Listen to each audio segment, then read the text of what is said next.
Welcome, welcome to my channel. My name is Garrett. Welcome. Tonight we are going to talk about a film from 1997 from the director, the fantastic auteur director Paul W.S. Anderson. If you don't know of this director, he makes the highest of quality films. I just the top of the top, the cream of the crop films. And actually, what prompted watching this film was my guest, and a lot of you probably know this guest.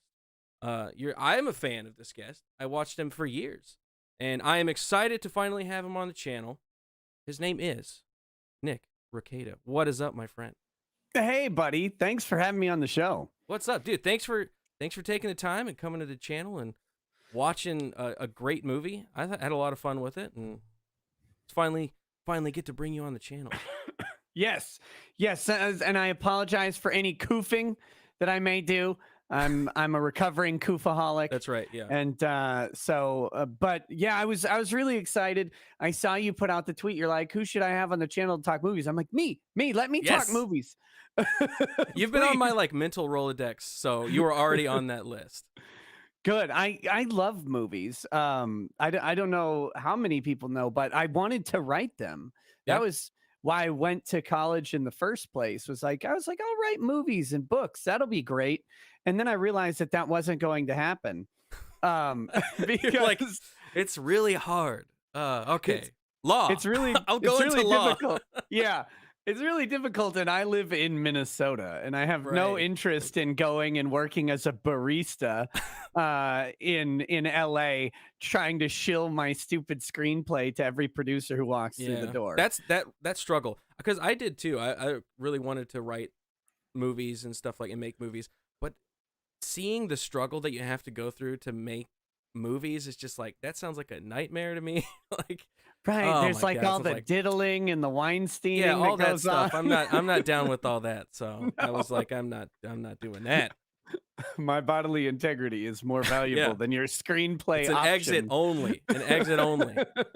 So today we are talking about Event Horizon, 1997. Like I said, Paul W.S. Anderson. I think he came off of Mortal Kombat. He may have done one movie in between this movie and Mortal Kombat. But I did not realize that this is the same guy. Same guy. As Mortal Kombat. I was thinking when I was watching it today, we both rewatched it today. I was thinking, I think this is his best made film. I think it's the most solid film that he's ever produced. Because the most, Resident Evils, they're kind of silly. The Three Musketeers, super silly. Even Mortal Kombat, which I love Mortal Kombat. I love it. But it is, it's kind of trashed here, but it's great at the same time. And there's a lot of plot holes and crap like that. The pacing is really off in that film, but I thought this one was really well paced. And Soldier's not a good movie either. I'm looking at his filmography here, and I'm agreeing with you. Most of these are just goofy. He's right above B movie quality. They all have that kind of bad, it's good kind of quality to them. But I thought this one, I know a lot of people may have the opinion that this movie was shit, but I don't see why, because I thought it was a solid horror sci-fi film. I think it had a good premise. It was an interesting premise, a great cast. The cast in this film is phenomenal. Lawrence Fishburne, Sam Neill, Jason Isaacs, he's great. There's so many good actors. What was your experience watching it the first time? Why do you like this movie? Oh man, I saw this movie in theaters back when it came out, and I was coming off of, this is the age of Sam Neill, right? This movie was at the peak of Sam Neill being in every scary thing ever. Yeah, what was it? The Mouth of Madness, where he does the scream. He does the scream in this one too, but yeah. But he was, and there's, Sam Neill's greatest horror movie moment though is actually in Jurassic Park, and it's unintentionally terrifying. It's the kids are in the truck or whatever, and Sam Neill is trying to get them out. It's stuck in the tree, the Jeep, the lawyer had just run off, right, and he gets eaten by the T-Rex, Right. and Sam Neill gets the kids, and the girl's like, he left us, and Sam turns and he says, but that's not what I'm gonna do. And you're Yeah. like, holy shit, he's going to eat the children. He is the but- T-Rex. But so like you got Jurassic Park, then In the Mouth of Madness to me, and then you've got Event Horizon. So I go and see it in theaters. So I've got some nostalgia to this movie because I really liked it. My friend went and saw it with me, and he still is kind of terrified of this movie. There's just Really? something Yeah. unsettling about it. It's visceral. There's a visceral quality to it, and it's kind of crazy. I was watching the behind the scenes, and there's a lot of it that they cut out, like all of the hell stuff. There's a lot more to it that they had to cut out because it was so gruesome. And I heard that footage is gone forever too. Right? Like that yeah, it was like on a film reel reel somewhere, and it got like trashed or something or burned in a fire. It's in some some weird guy's stuff like porn that. collection Yeah, or it's something. like, So right between these two. Oh, hey, look, there it is, right? The deleted scenes. It's good play. Right, This is right like between this porn was a Titty Thunder. little violent for me. It was hard to get off to it, but I managed. Not my proudest. Not my proudest. But no, so I like this movie from that, and then as I've gotten older, I've gotten into Warhammer 40K, and this movie has so much of like this weird precursor to the Warhammer 40K universe built in that it's kind of got a fan background because of it. Because I mean, they basically like the idea is they travel through the warp unprotected, and in the books, I mean, that's what would basically happen to you. You enter this realm of pure chaos. Yeah, and when it's got like the gothic architecture to the ships and stuff. Exactly. I didn't think about that, but yeah, it does. It has a lot of that kind of aesthetic to it.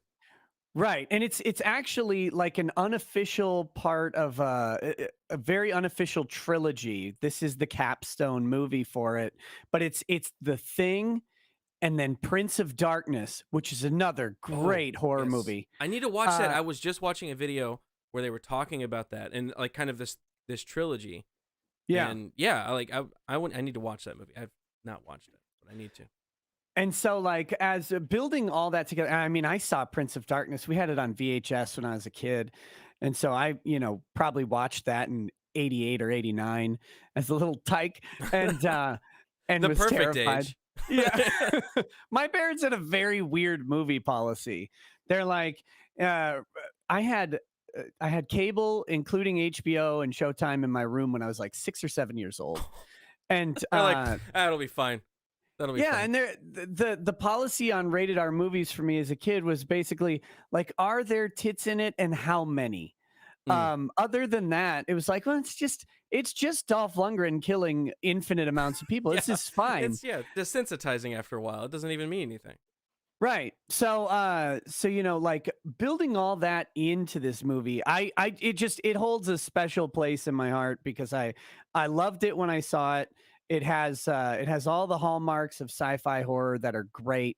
You've got the unknown, and the entire time, like, the movie never fully explains what happened. You just know that it went to the other. So it's this very the darkness, right? It's almost Lovecraftian, but not quite. There's no tentacles. There was in the original script, apparently. Ooh, yeah. Paul, he was talking about the original script.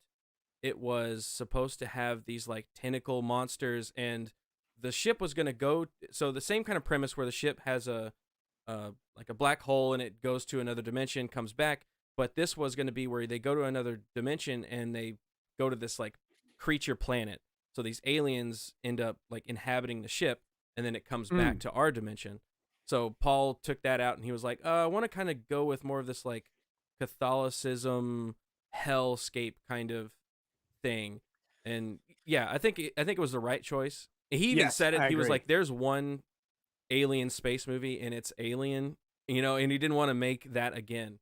So and I was getting a lot of those vibes from this because they have that same kind of alien scene where they're all sitting around the table in like the lunch area and they kind of each say who they are, what their name is, and So there's a lot of those influences, but I think it was the good choice not to have an alien. They don't even show, like you said, like they don't explain what is going on. It doesn't. They say like the ship has been taken over or it's alive or something. They kind of vaguely ask questions about what's going on, but they never actually explain what is going on, which I love. Right. It's like so the ship comes back and it's got basically an immune system. And it's treating them as, in some way, as some sort of virus. But there's an intentionality to it that gives the ship a little bit of malice, because you get the idea that the ship isn't actually trying to exterminate them. For the most part, it's trying to co-opt them, and it's when they try and leave and when they make any efforts to get away from the ship that the real problems start happening for the crew. And as long as they're on board, you get that late in the movie. Of course, you know, that's kind of one of the reveals. It's like, we're her crew now, right? Yeah. She's got us, and so that this idea is that this ship wants to get back to where it came from for whatever reason. Because it keeps starting itself up. In the very beginning, like Sam Neill's character, he's like, that's ridiculous. It couldn't ever happen because it isn't turned on. Because it's turning itself on. Giggity. But it is turning itself on and like trying to suck that guy into the other dimension, sent him back. Because I think you're right. The ship is trying to like make itself have a crew so it can go back to the other dimension, the darkness dimension. Or the alternative theory is that everything is just fodder for my favorite character, Cooper. Cooper, like right. Just feed Cooper some lines. Like, get him because he's hilarious. Everything he says in the movie's funny. To me? He's floating away. I know. I'll blow my air tank. I'll just blow my air tank. I'll do that. It's gonna work. All right, it's gonna work. Please work. I love how far away he is from the planet. Like, he has traveled so far 200,000 miles away from Neptune. Neptune is now small as he's going away. There's no way. There's no way. He blows his air tank and he gets all the way to the back to the ship, like 20 minutes later, by the way, and he smacks the front. Then he flies away. Then he comes back like later. He's not breathing. There's no air for him to breathe. It's perfect. But it's great. It's great. So it's the whole thing. But so I you know, they do that really well though. They balance the characters very nicely throughout the whole movie. They balance what's going on when the ship. You've got the Robert McKee spheres of conflict. Everybody's got their own internal conflicts. Actually, not everybody. Like Stark doesn't. Cooper doesn't. Yeah, she's the two people that end up making it. Kind of right. They don't have a lot of the inner turmoil. You know, they're kind of like going with the flow of everything. Yep. And then the other characters though do seem to carry some sort of baggage with them. It's not always like exactly clear what the baggage is. I mean, with Lawrence Fishburne, it obviously is, right? He's carrying the guilt of his dead crewman. Weir's carrying the guilt of his dead wife. The doctor lady, you don't know what happened to her kid's legs, but I get the impression that she bears some responsibility for what happened to the kid's legs, right? Like, did you pick up on that? Right. Yeah. I couldn't tell if it was that her son did have some kind of disability with his legs, or he was injured in some way, or if she was just so terrified that her leaving her son for so long, he was going to get hurt in some way. Because I think that's a real like motherly fear to have, is to be like, if I'm away from my son, and especially this distance, could he get hurt? Could he break his legs in some way? That's her fear. And a lot of it was about the fear. She watches that home movie though, right? Like she's watching the home movie of the kid, and he's in like a wheelchair. I must have missed. Yeah, it's oh, you froze on my end. Oh, you're back. Okay. But yeah, so she's sitting there early on in the movie, and she's watching. It's like a birthday party, and he's in a wheelchair, and he's got a blanket on. And then the next time you see him is in her hallucination or whatever on the ship, and he's got the wounds all over her legs, or all over his legs, and the look on her face is like, I don't know if she like feels guilt because she's a doctor and she couldn't help him, or if because she caused maybe she ran over him with like a turbo bike or something. Or just that it happened. You know, like I can imagine that being a fear, or just something that is like inside of her, like regret. Like Lawrence Fishburne, his character's flaw was like he left somebody behind, and it wasn't necessarily his fault. And I'm sure he saved people, you know, in that act, but it was that regret that he had this fear about. And that's what kind of the ship brought out and came and showed him. Right, and it does that with most of the characters. There's something, even if it's not explicit, that's behind them. The two characters that are the exact same to me, Smitty and then the other guy, the trauma guy. Yeah, like what is that guy's name? I forgot his name in the movie. But yeah, they're like the same character to me, and it bothers me that I can't. They're like a vaguely British, like from somewhere over there. I don't know. It's like, look, I know Latin. It's like, oh, okay, I got it. You speak Latin for some reason in 2049 or 2047. And nobody could figure out that was Latin before they got on the ship and then went to this location. Like, Sam Neill, you're a scientist. You should have known this. Like, what are you doing? I do love like the try-hard sci-fi-isms. So they have this recording. Fold the paper in half. The pencil goes through. You see, it's a wormhole. It's like the classic example. Yeah, I'm gonna get to that in a second. that whole scene's brilliantly funny, and but this idea, they're going on the rescue mission for this top secret government ship that was cleverly named after a black hole. They're like, oh, no one will figure this out. And then so they're going, and there's no prep work done for this. Like they haven't cleaned up this audio to figure out what happens. Like they have to do this on the fly. They don't even tell the freaking crew until they go into hypersleep, get there, and then they're like, all right, what's your name? What's your name? What's your name? What are we doing here? There's no prep work. It's like, okay, there's got to be some small team who has tried to prep out some of this stuff and figure, but no, they do it all on the fly, which is great. But the other thing I love, and this is very much, it reminded me when you said there's that scene like in Aliens where they go around and introduce themselves. You notice in all of these movies, like these ships are, Lawrence Fishburne's captain's chair is the funniest thing in this movie for me. It fucking wobbles. It's what it is. It's the handicap pool assist chair. Like that's how they made it. It's one of those things you go to a hotel and you're like, oh, this is where you get out of your wheelchair and into this thing, and then it lowers you into the water. It's like, and let's punch it, guys. Let's get out of here. What are we doing? I want to face forward. I want to. But it's constantly got that wobble to it too, which is just hilarious. While he's trying to be like very serious, and he's like, guys, and it's just wobbling back and forth like a toddler swing. It's got the tape on it, right? Like there's actual duct tape on the thing, and then the crew, these crew, like you think of who runs NASA space missions now. These are physicists with like they've got each one of them's got like two PhDs, and was also a fighter pilot. Like all of these people, they're hyper super qualified, put together people, right? But in sci-fi movies, no. Like these are the elite rescue guys, and they're like, what the fuck are you talking about? Graviton waves. Come on, explain it to me. Speak English. Yeah. Yeah. Do you speak English? Weir knows, right? He's like, well, it's a lot of math. Yeah. Like you people don't look like you do math. You're just in space flying ships. Right. Okay. Having to calculate very complicated trajectories, probably using slingshot mathematics to get around to increase your speed, but you can't figure this out. But so I love that aspect of this genre in specific, the sci-fi horror genre.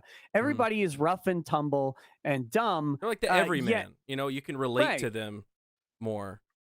Yeah, they're grunts. They're grunts of whatever operation they are. They don't really say like, are these guys military or whatever. We just know that when something bad goes down in space and people need rescue, they send Lawrence Fishburne's rickety ship with 6 people in it to go find them. And the critical flaw I have for this entire movie is that I'm pretty sure there's only 7 gravity tanks on the ship. So assuming they had gotten to the event horizon and there's a full crew of like 7 people alive, they can't bring them home on their own Yeah, ship. They'd have to like tow the big ship back, and that doesn't make any sense to me.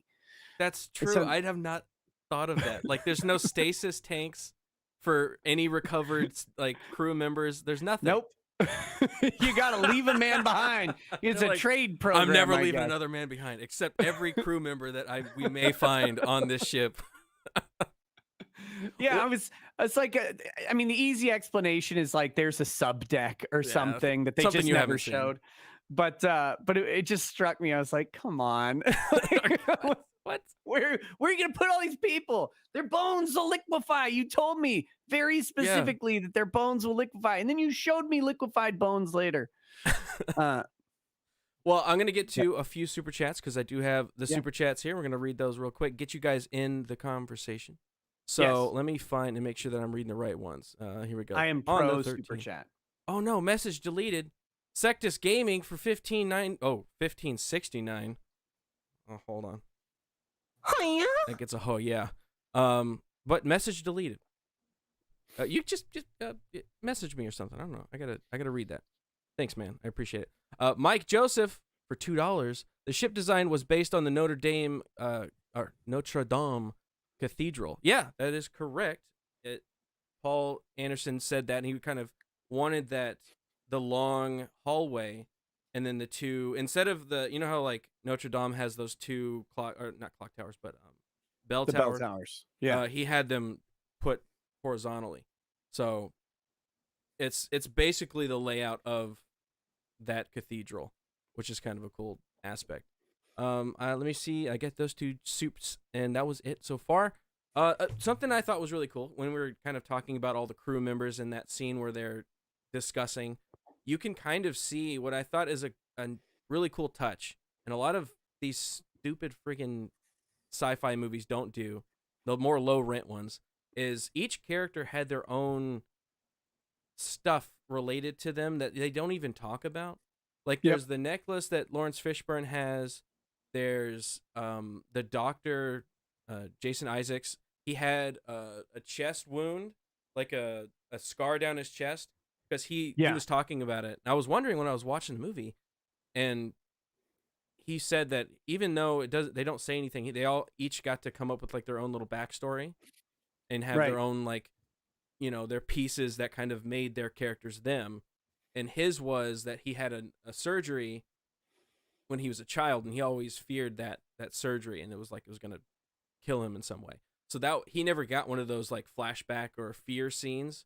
So that was his like little piece that he would have, like his would be that. And the way he dies in the movie is that he gets cut, you know, from nipple to dick, right, and opened up. Yep. And splayed. So that was kind of like how he got killed. And you get it for just 1 second, right? Like Sam Neill grabs him, throws him on the table, rips open his shirt, and it's this this is the beauty of good filmmaking, is when you use the medium to cheat the backstory. Because up until then, all you know is that this guy is a trauma nurse, basically. Like the other lady, he's got is some the demons, medical, because like whenever the pilot was like going off on Sam Neill, he pulled that knife on him, that scalpel, and put it up to his neck, and he was like going dark a little bit, and you're like, wait, what has this guy been through? This guy's been through some dark shit. But anyways, and all of that story is told, and it's all you really need. I mean, you want to know more, but you see that giant scar on his chest, and you're like, okay, so he's had some sort of open heart surgery or chest operation in his past. There's a big scar there, and then immediately, like, they don't show him getting cut, which I was like, yeah, they kind of cut away and they show his face. Yeah. When he's like, he's dying. But you know exactly what's like, happening. You're like, he's gonna play Trace the line, and slice this guy open. Then of course the next scene you see is him all splayed open, which is great. But yeah, it's these beautiful little touches that use the visual medium of movies that I think that's what separates like really careful and good filmmaking from mediocre filmmaking Mhm. is using all these little tricks to shortcut storytelling. And this movie does it really well. And one of the details that I caught that I really, really liked, and it's so inconsequential, but right at the beginning when they're all getting ready to leave, and Sam Neill's like trying to talk to Lawrence Fishburne, he's just ignoring him, and he's getting everybody because the gravity drive's gonna, or not the gravity drive, but their ion drive or whatever is gonna engage, and Yeah. they need to be in the tanks. And he says, Cooper, you better secure you secure your bunk or else you're walking home or whatever. Mhm. And then when Sam Neill wakes up, right, and he wakes up early, and he does that pre-wake up, and he's walking around the ship alone. If you look, Cooper's bunk is like half open and shit's just Yeah, you can spilling out see of it. there's like shit all over it and stuff. Yeah. And then it's the one that like kicks open and Mhm. makes him turn. Then he turns back, and the wife is there or whatever. But it's like that little details, like Cooper's bunk was not secure. All his shit is pouring out. He's a slob, and it's just great. It's this little bit about the character and this back and forth between Lawrence Fishburne and this guy, where he knows his crew, and you get that. And it's like it's this little thing. I actually think Lawrence Fishburne did a fantastic job being a Agreed. captain in this Yes. movie. Yeah, he It's had all he the had the little presence and the quiet moments, you know, whenever he was thinking or whenever he would make a decision. You were like, if I was in a real situation with this and he made a decision, I'd be like, yes. Yes, sir. Let's Right. go. Let's do it. Like whenever they're watching the video after she clears up the footage and they see all this like havoc, the chaos happening, and everybody's having this weird sex death orgy thing, and he just silently just goes, all right, we're leaving. You know, he's just like, we're getting the fuck out of here. Fuck this ship. We're gone. Like, you know, and he just says it. So I love it. we're Yeah, leaving. I love when he says, we're going to move to an appropriate distance, and then I'll fire attack missiles at this ship until I'm sure it's vaporized. Fuck this ship. Fuck this ship. Yeah. Exactly. Yeah, he's great. And yeah, that's what this movie does, and you had it right. So mediocre movies don't do this kind of stuff. They don't set up the characters. And Right. it doesn't take a whole bunch of dialogue. It doesn't take a lot of time. Just small stuff that's consistent. You know, you consistent throughout the story, like the Cooper stuff. You know, things like that kind of, you can, when you follow a character, you follow that character all the way through, and they're consistent throughout. And a lot of movies just don't do that. They especially like horror movies, they'll like have 18 characters because they need fodder to kill, but they won't set up any of these characters to be unique in any way. But yeah, I thought this movie did that really well. I thought the movie was shot very well. The effects were, for the most part, done very well. Some of They the were stuff 1997 animation that you can't get around when it was made. you know what, the stuff that's the stuff that does hold up, all the miniature work. There's miniature ships, like the opening shot where you see Event Horizon, and it kind of pulls into the front of it and then pulls out, so you could see the whole kind of catwalk area in the middle, and then goes all the way around to the back. That looks great. It still looks great because it's real, and it's lit and shot real. You know, it's all of the stuff that was at the time, you know, not the best. It could have been better even for that time, you know, like that was a year before Men in Black and stuff like that. So they could have done better, but they didn't have the budget for it, obviously. But even that stuff, I can kind of set that aside because it was in the 90s. But yeah, all of those miniature shots were great. Yeah, I'm actually when you said that it was 97, I was a little taken aback because I thought it would have been the late 90s, but I also thought, you know, it looks good enough to be an early 2000s movie. It does. I think so, yeah. The only bad effects, really, in my opinion, is just the floaty stuff. Yeah. The floaty stuff looks cartoony, and they just didn't have a way to animate that stuff. So you if you're trying to do 0G in a movie, you've got two options. You're either animating stuff and it looks either really good or really bad. And a great example of both is actually The Expanse, which I've been watching The Expanse a lot lately. And like some of the animation in The Expanse, you're like, this is really great. Yeah, like yeah. really greatly done. And then there will be like a part where it's like, oh, that was the intern's day or whatever, Yeah, and it's they like handed just that not as off to good. the new guy.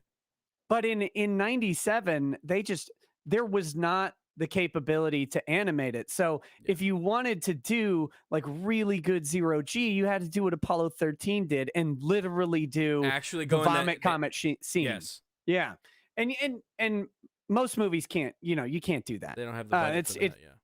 right. It's just not going to work. And to just have floating tools and some coolant and shit like Yeah. that, it would have been kind of a The waste. liquid, the water was what looked so bad. It looked like Yeah, a it's real PS1 video cheap. game. Like it was so bad. Whenever they were touching it, I was like, don't have a close up of that. You don't want no. Yeah, It's not. it doesn't actually look good. Don't Does do it. not look good. The only water effect they kind of did well was when the guy touches the black hole and, Oh yeah, and pulls that it one. away. But all I'm thinking the whole time is, why the fuck are you touching like it's a black void? Why would you do it? Opened up in the middle of this giant gothic with spikes machinery. and shit. Like don't touch it. It's like What- it's the with the moment in spikes? Alien whenever the pod opens up and they get all close to the pod. Like, It's like, what are you let's look doing down with in your this life? thing. What are you doing? Nuke it from orbit Yes. is what you should be doing. Yeah. But no, what? Okay, so I do gotta ask because like it is very gothic architecture, but what's with the spikes? Like there They're are so fucking many spikes. everywhere. There are spikes on the iris doors have spikes coming in. I'm like, there's that one scene where Lawrence Fishburne like dives through because he's running from And the there's Toasty spikes Boy. on the fucking door. Why? That was one of my notes. I wrote down a few notes, and that was it. I was like, this ship is very spiky. There are fucking hard edges everywhere. And yeah, the like funhouse tunnel. Yeah. I like it. It was.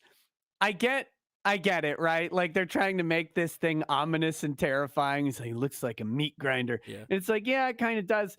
And the only explanation is, well, it separates the two containment fields. Like, yeah, but you have not explained to me at all why you built a 40-foot long garbage disposal in this ship and Why are make there people walk spikes on through everything? it. Why are there spikes on it? I kind of miss the kind of the 90s and everybody, the audience not being tech savvy, because then you could get away with shit like that. Like whenever he goes into that area where they're holding the black hole, and he goes into the area with all of the green just motherboards stuck to the wall.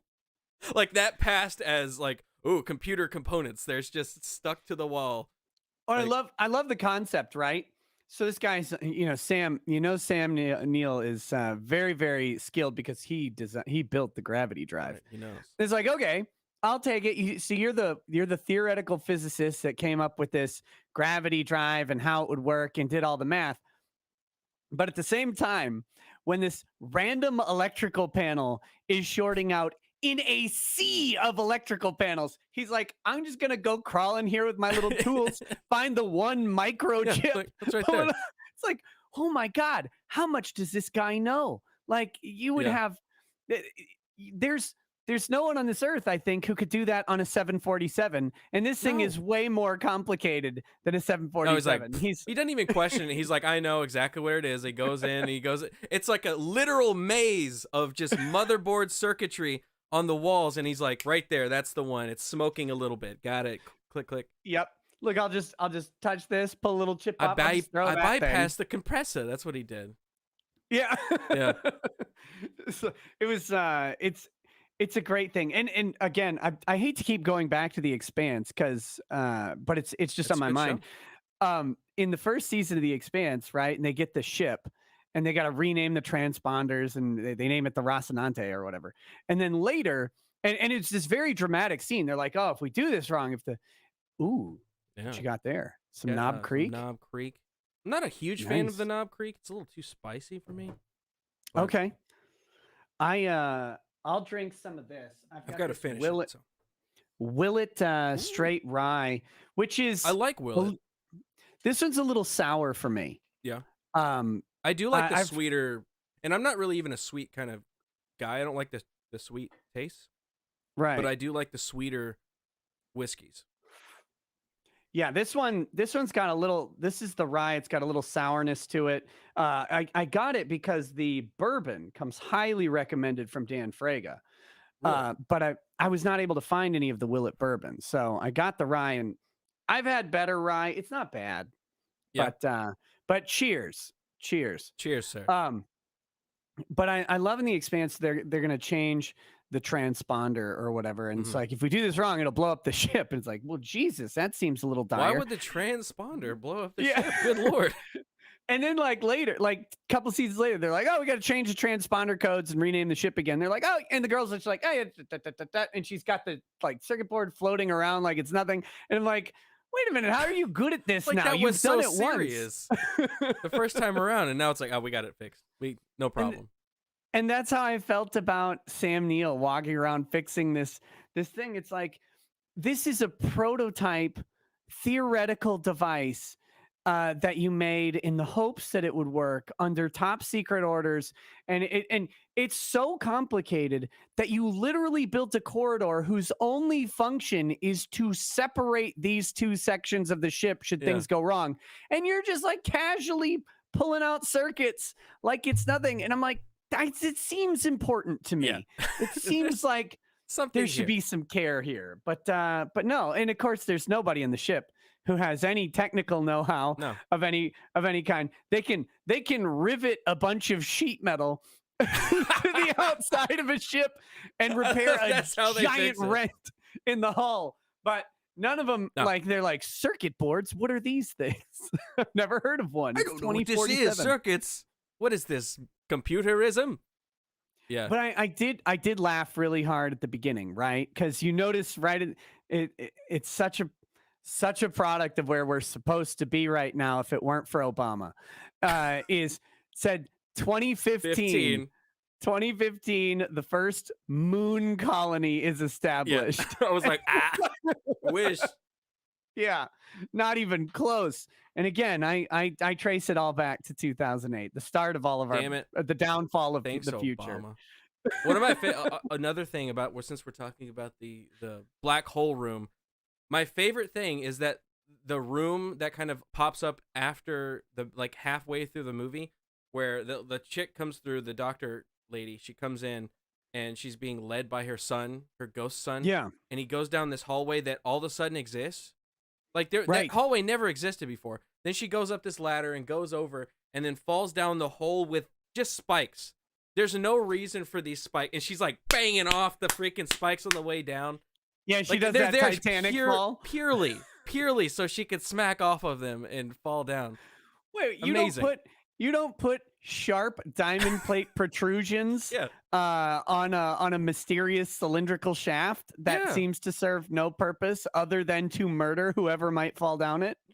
Makes no damn sense. It's hilarious. And I kind of love it. I love it.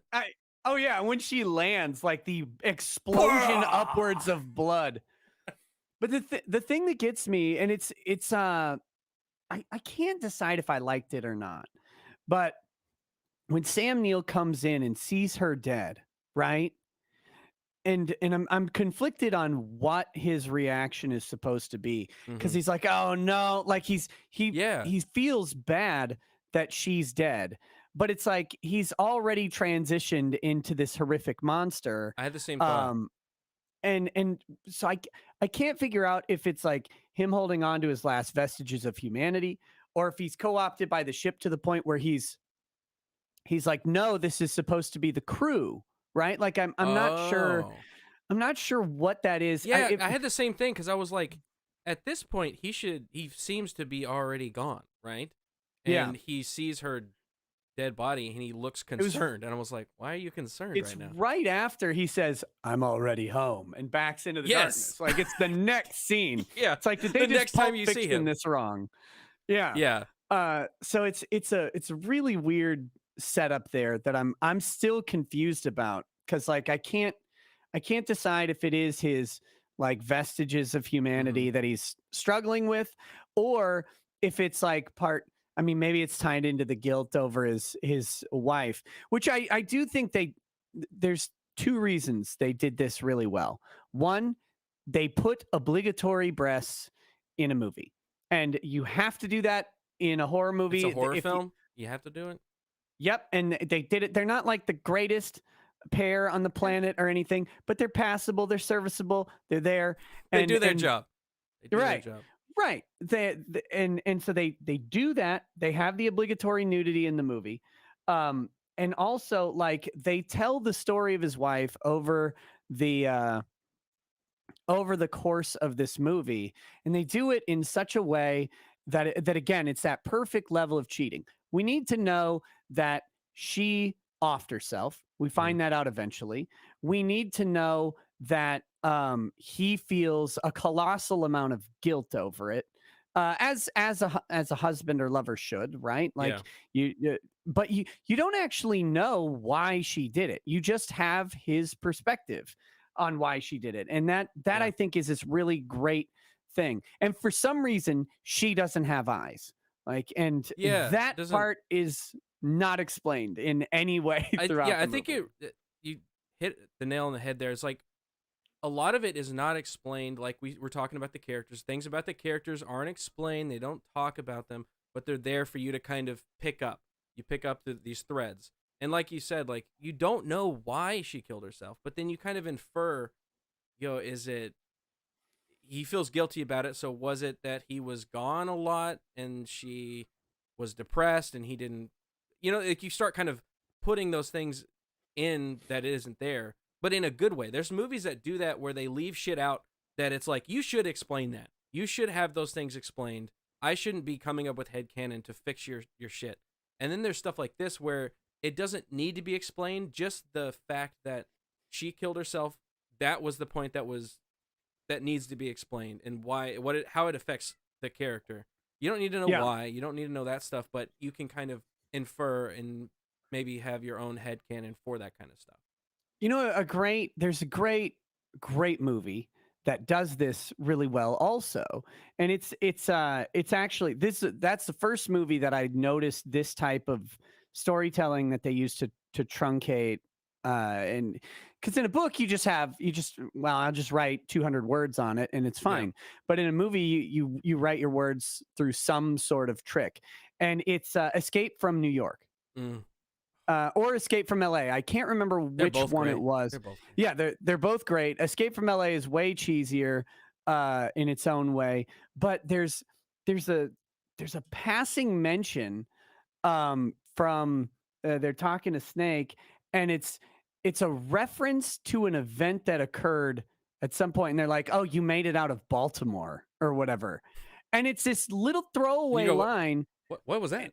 What is that All you story? want, yeah, all you want to know is what happened. And if I'm not mistaken, there's actually a series of comics that actually has Kind that of explain that, story yeah. in it.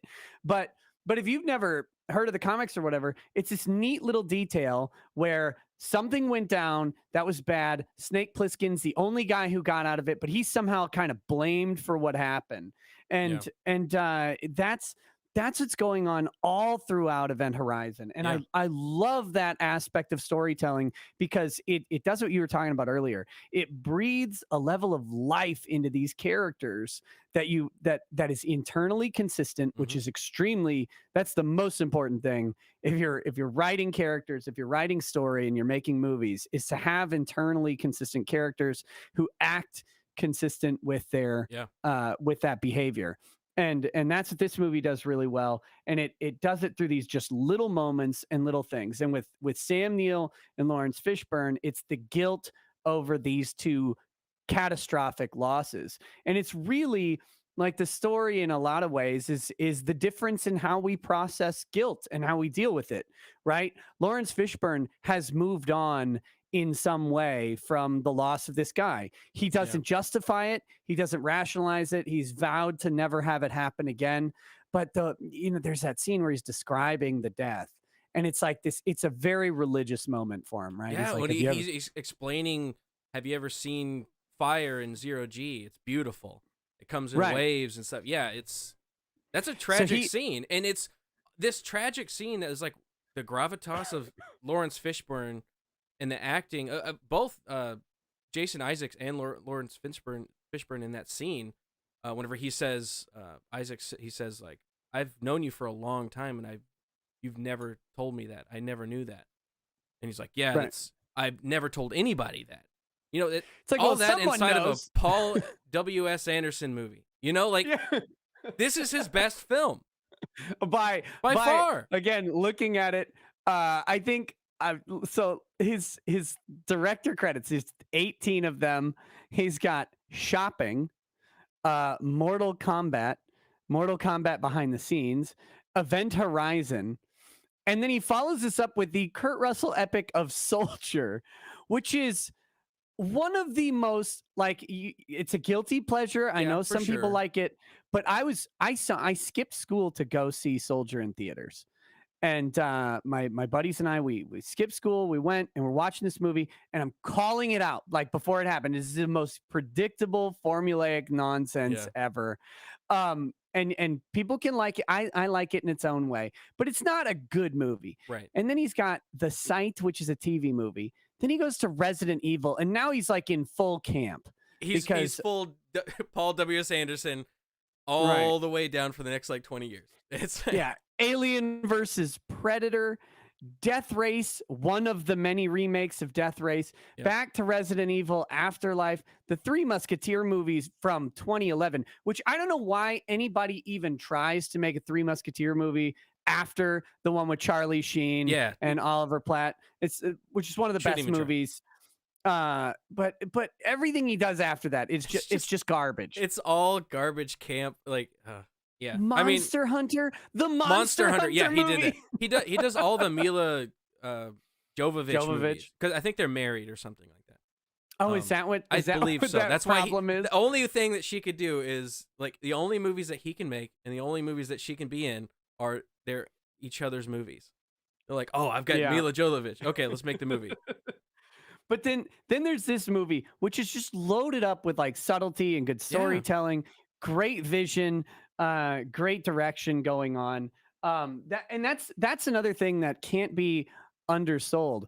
All of the acting on screen in this movie, all of it is good. Yeah. I can't think of any scene where you're like, oh, about with the acting. Like some of the choices that the characters make, they're consistent with the character, but you're like, it's a horror movie, so you're like, why are you doing this, lady? They've got to die. You know your son is crippled in a wheelchair 30 on million miles away. So like, he's not running around by the black hole generator that has caused everybody to go insane. You think he would stop and go, wait a second. Wait a second. I was telling my wife while we're watching, I'm like, I feel like if I'm on a ship millions of miles away from Earth, around Neptune, let's say, and I see one of our kids running around, I'm going to go, you know what? Fuck that. I know they're not here. I'm going to just go back. I'm going to be done. I'm going to leave. But it's a contrast between her reaction and Lawrence Fishburne's reaction. Whenever he first sees the guy on fire, he just stares at him. He doesn't like go, oh my God, I'm scared. He just goes, he's like, what is going on? I'm trying to figure out. This guy can definitely not be here. So why is this happening right now? It's like the character work is great. The acting, solid all the way through. And it's, it's an ensemble and that's direction. Cast. And that's what I want to point out. That is good direction. When you have those bad actor moments in a movie where you're like, this doesn't make sense. Like, this isn't a bad actor, but this is coming across really poorly. Mm-hmm. Like basically in every George Lucas movie, for example. That's a director going, this is good enough, and not actually knowing like what is translating on screen. And it's why a lot of times assistant directors can really help. But you know what? Like, for all of the when I'm looking at these Paul Anderson movies and I'm thinking about it, like Mortal Kombat is a cheesy movie, but it's not poorly done. Like, it's not poorly acted. And I haven't seen all of them, but Soldier, for all it is, like, Kurt Russell delivers a very competent performance. It's Kurt Russell. You can't go wrong with Kurt Russell, man. I mean, he's legend. I fucking love Kurt Russell. He needs to be in more things. He should. Bone Tomahawk is a masterpiece. I fucking love that movie. Yeah, that is one of the best written dialogue movies that exists, and best pulled off as well. But phenomenal movie. Very gruesome, very visceral, horrifying. But it's very like good. it's like 2 hours long, Mhm. and an hour and 40 minutes of it is actually really just three guys walking through a desert Yeah. talking, and you're glued to it the whole time. You're like, I could listen to this guy talk about how bad Yeah. woon are all day. This is the funniest thing Yeah. I've ever seen. Yeah. Uh, And then it's the last like 15 minutes is just like, oh Jesus! You're like, oh, yeah. Why the dick? Why in the dick? Why? You pulled him that. Bone Tomahawk. Go watch it. Go watch it. But yeah, so that's one of the things that he probably deserves a lot of credit for, is that for whatever selection has brought him to direct all of these terrible movies. I don't know. He does it like the direction isn't really the issue that's going on here. And I will say though, this is the best movie of his that I've seen by a clear mile. And it's like everything came together.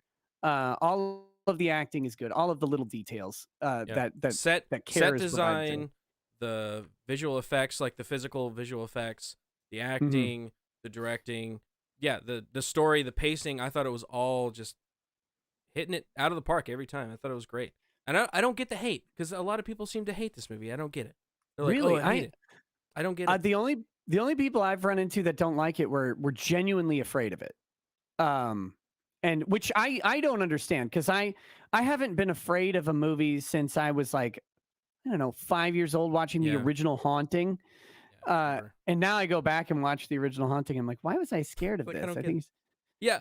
I've never been afraid of like horror movies or whatever. I've never really ever been afraid. They've never scared me. I wish they did, because it would be a lot more fun. But yeah, there is something about this movie and like Hellraiser that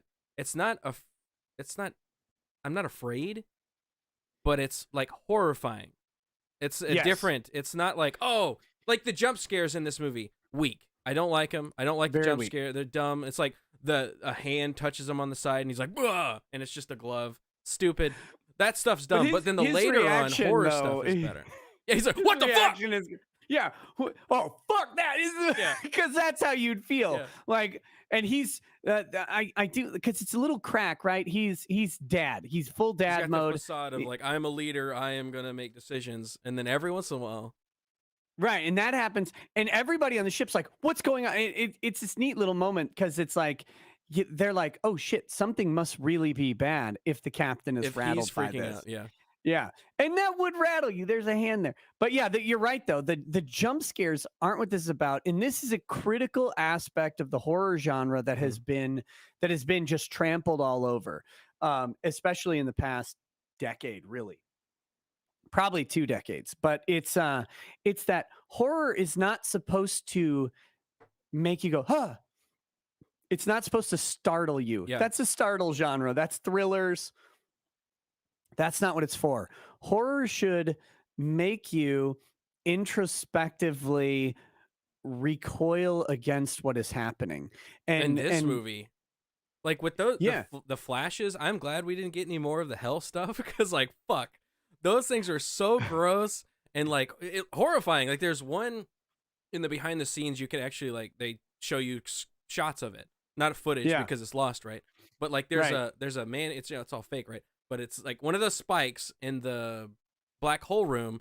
This guy has a spike through the back of his head. It's coming out of his mouth. I think. And I think he's it's like, Smitty. He's like in a fetal position with barbed wire like tied around him. Like that's fucking so gross and horrifying. It's not scary. I'm not like scared, but it's like, that is so horrible. You know, they nail all that nasty shit. The weird murder orgy that they flash for a couple minutes, like some of the stuff that's going on, it bothers you. I mean, there's the one guy getting like pegged or whatever, which is weird. For like a flash, it kind of goes like, right, and you're like, wait, go back. What was that? What was going on there? Why is there some guy getting raped? That's weird. But then there's the one thing that always bothers me in that scene is the one guy like shoves his whole arm into his own mouth. And you're like, that's just it reminds me of Hellraiser 3. I was going to say that. Yeah, it has a connection to Hellraiser. It definitely feels that way. Hellraiser 1 and 2 are great. Hellraiser 3 is glorious. I don't know if it's like good or whatever. But like Pinhead murders an entire bar full of people in the one scene. It's like 70 people get killed, and some of the shit that happens in that scene, you're like, this is like, the one guy's got like Should we 3 investigate pool the balls. filmmakers? Like, I feel like there might be something weird Get going out of on. here, lady. Oh, okay. Oh, we got it. You got some fries? We got a little raclette in here. All right, kid you crash. gotta go. I'm on a show, lady. Go close the door. Thank you. Oh. But they're talking about gruesome death and horrifying things. Yeah. There's one thing that sticks with me from Hellraiser 3, and I haven't seen. I'm waiting for it to come to Prime because I really want to watch it. I want to do a watch party on Twitch for it. But there's this, like, the one death for whatever reason that bothers me. There's a guy with like 2 or 3 pool balls in his mouth, and you're like, like, and it's that Clive Barker stretched skin effect. That's what that was. Like the weird fist thing. It was like, Yes. I can tell that it's fake, but there's something about it that is just so gruesome to me. Like when he's like, and he pulls it out. It's so gross. And actually, in fact, there is a real connection between this film and Hellraiser films. The same VFX artist worked on them. So they actually went to the Hellraiser guys, and they did like all the prosthetics and the puppets and all that stuff. So there is a little bit of that crossover. So I understand why it looks that way. Because I was thinking whenever I was watching the movie, I was like, this feels like Hellraiser in a lot of its aspects. And lo and behold, there was that connection. Yeah, that makes a ton of sense. Because some of that, all the barbed wire for one thing is very reminiscent of Hellraiser and the Cenobites. And that's the thing, right? Like, that's getting back to this theme of what horror is supposed to do for you. And it's why I like H.P. Lovecraft stories, is that they're not scary. But what it is when you think about, he's writing these stories in the 30s, and he's talking about Eskimos, or he's talking about the swamps in Louisiana and stuff. And it's like, okay, I know what an Eskimo is now, right? Because I have the internet and I'm all refined and wonderful. But in 1930, Eskimos are weird. Yeah, they're it's the really, unknown. really weird, right? And that's what it's all about. And that's what the Hellraiser and Event Horizons and In the Mouth of Madness and in these movies that touch on this really well is there something else? And that something else could be a physical realm of hell. Yeah. Or in the Mouth of Madness's case, right? That something else is the fact that maybe our reality really is just sculpted by acceptance of a reality, like the collective acceptance of Stephen King's writings molding reality would be probably the worst thing that could happen to the entire planet. Yeah. Not just because he's a communist, but also because of the scary stuff. Right. And so, like, it's this little bit of, and of course the puzzle box, right? It's of Hellraiser. Someone goes to a foreign country and buys this little innocuous mysterious object. Right. Yeah. And that's The Exorcist, right? Like, that's the Exorcist trope. That's where they got it. They went and bought this little statuette at an Arab market, and don't ever buy anything at an Arab market. I've learned this. And if it's some kind of container, don't open it. Right. If it's got words on it, don't read them. But once you do, and the movie that did this really, really well, that brings all of this together, and I think it's actually probably the best sci-fi horror movie that actually exists, is Cabin in the Woods. I love that one. I love that movie. Yeah. And it makes fun of all of these things and all of the unknown and all of that stuff. But at the same time, like, Cabin in the Woods is this meta commentary as well. And it's okay. Everything you're watching, all of this entertainment you're indulging in, let's just say it's real. Like, let's just do that. And not only is it real, but it's necessary to sustain this little illusion that you have about the world, that it works just fine. And if that illusion is ever broken and we lose, then humanity's over entirely. And that's what all of these movies do. And that's what Event Horizon does. It's like, in our pursuit of science and technology, we have put an unhinged, unstable, depressed, regressive lunatic in charge of discovering what happened to the world. This is a man who can't reconcile the loss of his own wife, because he was so wrapped up in this pet project, Yeah. and so invested in it. And it's like, if anybody had thought about this for a minute, or maybe running by like one Dr. Phil, he would have said, you know what? Why don't you sit this one out? Why Just don't a you sit therapist. this one Why out? don't you inform another person of the information that you know, okay? And then send that guy instead of yourself. Because you have You some need to problems. work on you. Yeah, you have Right. some problems, man.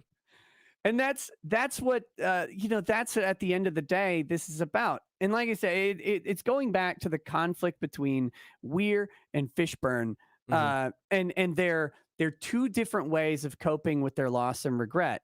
Lawrence Fishburne has taken the mature approach. I mean, he hasn't told anybody about it, okay, or whatever, but he's resolved to change his behavior going into the future. He doesn't live in that past. In fact, you get the idea that, like, when he first encounters the guy, like, he knows who it is, and he knows it's not possible. That's why he's looking at him. He's like, wait a second. I know this is not possible. He's dead.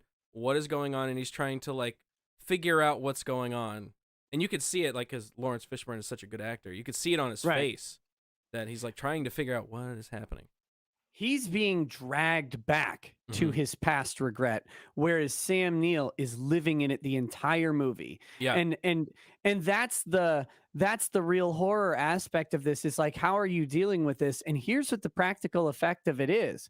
Like, if you're living in this regret and remorse over what you've done or didn't do, then it will eat you alive. It will be damaging to everybody around you, and you'll cause tremendous harm. Whereas Lawrence Fishburne ends up, of course, being the savior, with the self-sacrifice, because that's a horror movie thing. Yeah. He's a man. He's a man. He got to do what needs to be done. Can't win and live if you're a man in horror. Like, you can win or live, one of those two things. That's true. But like Busta Rhymes in Halloween 666 or whatever, he has the greatest line in the whole movie. He lives, but he doesn't win. He just saves the day for just a second. Jamie Lee Curtis still has to win in that movie. Trick or treat, motherfucker. I miss those movies, man. Where horror movies weren't so serious. Like, Halloween's supposed to be coming out, and I know it's going to be another fucking just so dour, serious take on Halloween. It's gonna suck. Why don't they redo Halloween 3? Yeah, do that. Like, that was still a solid movie. It wasn't Halloween, as you think of Halloween the movie, but it was still a solid horror film. And remake that, man. Do something different. Damn. Yeah, I think what they should do is they should remake Halloween 3, but put it into the Michael Myers universe, like where connect it, like find a way. It doesn't have to be like Michael Myers is behind, nothing crazy, just some way to actually connect it. Because I think what they were going to do, the idea was they were almost going to do like an American Horror Story thing. It was like an anthology, Right. Here's a franchise of horror movies, but they're not going to all be the same story. Yeah. And the audience was like, what the fuck is this? I don't see that. Michael Myers ain't in this. What is this? There's 20 million kids, and you've only come up with 4 different masks for Halloween. Just 4. I can go to any Target and find more than 4 masks. Like, what are you doing here? Where's the Transformer guy? But I think they should redo that. But yeah, I want. There's, first of all, every horror movie made in the past 3 years needs to be burned at the stake. Complete trash. I can't even think of one right now. The Conjuring, but I don't even watch those movies. Okay. In fairness, I have not watched the most recent Conjuring, because all I can think of when I think of horror movie past 2015 is all I think of are these indie movies that are all over Twitch and Netflix, and they're all shot the same way. Like, they're way too close. I'm like, where are the pretty people in movies? They're all gone. It's lit by like one light. That's like they only have enough budget for one light bulb, and they're like, all right, we light this, and they spent it on an incandescent. Yes, and you're like, every time. Where did you even find this? But You had no, choices. You could have chose a different color. Fuck. I mean, I tried to watch a movie the other day, and it's like some murder at a strip club thing, and I start watching it, and it's like a Juggalo movie, and I'm like, why does this exist? Why? And it's such a weird thing. I don't know what is happening to the horror genre. Like too many people, we need to gatekeep it or something. But, I was saying that with Scream. Like the new Scream trailer came out, and I'm like, what are they gonna do? I don't want to see it. It's gonna suck. Like the original Scream was so good because it was playing off of the 1980s slasher genre and all the tropes that came with it. And what are you gonna parody now? There's nothing to. No horror films have come out in the last 15 years that have been worth shit. You know, like. And is Courtney Cox still better looking than Neve Campbell? I don't know. Courtney Cox looks a little, bacony. She looks a little rough. You know what I'm saying? A little over crispy bacon. But I'm just saying, okay, I'm gonna pull up a thing here and point this out. I agree with you. I agree with you. Here, hold on. I'll put up an image. Can I do a screen share? Yes. Okay, here we go. Screen share. Now I agree with you. Courtney Cox is a little bacony, but at the same time, I present to you Neve Campbell, who just doesn't like. It's weird. It's a little And I've never been into it, you know. I never thought Neve was that attractive. No. She was obvious bait in Wild Things. It was like, oh, we're gonna have Neve Campbell in this movie. It's gonna be super sexy. I'm like, but she's come on, it's not gonna happen. And the craft was just a tease. That for was everybody as well. That was a ripoff. But yeah, so I don't know what they're doing. Like Courtney Cox needs to not be in any Scream movies ever again, and Neve Campbell needs to not be in Scream movies ever again. And in fact, there don't need to be any new Scream movies ever again. I agree. They did it right the first time. And they've been trying to do it again every single time after that, and it just doesn't work. The whole premise, you can't do the premise again. That's why it works so well. Was because the reveal at the end. Someone already called it, and I think they're right. And this makes me even sadder that the murderer in this one has to be David Arquette. Oh, you think so? Oh. I don't think so. Someone on Twitter thinks so, and I fear that they're right. I feel like it is definitely one of them, though. It's either going to be David Arquette or Courtney Cox or Neve Campbell. I think I think Neve Campbell. I think it's going to be. You think so? God, maybe she'll going through all this herself. Weird Scream shit her whole life. She's now accepted it, you know. Wasn't it her brother or some shit was Scream? It was her boyfriend. That's what it was. Wait, and was one of them Matthew Lillard? Yeah, in the original one. Yeah. Yeah. The list of good Matthew Lillard movies is short. But he was good though in that. But great. Yeah. I hate 13 Ghosts. 13 Ghosts. But I love Hackers. And he's great in Hackers. He was in a movie recently that I was watching. It had Marlon Wayans in it and David Spade. The fuck was that called? But Marlon Wayans took an experimental drug that made him really smart, I think, or something. I know what movie you're talking about. And he played his roommate, and his roommate was this hippie dude that would always be smoking weed and having fun. I thought he was funny movie. In that. No. This is an old movie. This is 96 or something, I want to say. Yeah, I'm trying to find it. Senseless. Senseless? Yes. It was Senseless. I don't know why I was watching that movie 2 weeks ago, but I was. And yeah, he was in it. Matthew Lillard. Wait, Matthew Lillard's in Scream 2. Is it a flashback? He's dead. No, he's guy at party, uncredited. What? How'd they do that? Just some random guy in a background, apparently. But yeah, so he's in Hackers. God, Hackers is a great movie. But Hack the Planet. There are not many good Matthew Lillard movies. That was my point in all this. There are not many good Matthew Lillard movies. Bring it all the way back around to he's also in Scream 4. Guy at Stabathon. Weird. I'm very confused. I don't know how that happened. I'm gonna get to some super chats real quick. Yes. Sorry, I'm tangenting. No problem. I love it. All right. Let me make sure I'm reading the right one. Here we go. Baho Luna What's up for $5? Did you ever play Dead Space? Because I didn't know it was based on this movie till I was older. Wait, it was based? No way. Like, inspired, you mean, right? It's not based It's on got to be inspired by. Because, yeah, there's not, like, tentacle monsters and stuff. But I can understand that. No, I didn't play it. My brother did, and he loved it. I never did, though. Never got to. I played it for like 10 minutes, and I was like, "This is fine." Same exactly. Not my thing, but it's fine. Yeah, I was like, it's a little too slow, and which, I get it. You're trying to make the horror, so you got to feel in danger, but I just didn't dig it. I was like, yeah, I get it. Yeah. Mm-hmm. Viden the cold one for $2. Nick, your nose on your face. And huge. That's it. There you go. Thanks. Thank you. Thanks, Biden. Sending missiles to your house. Beep, boop, boop. Brett the Illustrator. What's up, Brett? My boy, Brett, doing his illustration for $2. This movie is amazing. I agree. I thought it was very good. Had a lot of fun watching it. If you guys are gonna watch it, make sure you get the 4K version, and really just try enjoy to get it on it. a big screen, because I think there's a lot of shots in it that work large. There's like Yes. those pull-out shots of the ship, or whenever they go into the black hole containment area, and they kind of do that wide shot of the whole room kind of at the same time. There's a lot of good shots. Yeah, I really do like the black hole mechanism that they did. Yeah. Because gyroscopes are unnerving. Like when you think like, about it, how do they work? What's going on? and then when they align, it's like, okay, yeah, that doesn't sit well with me.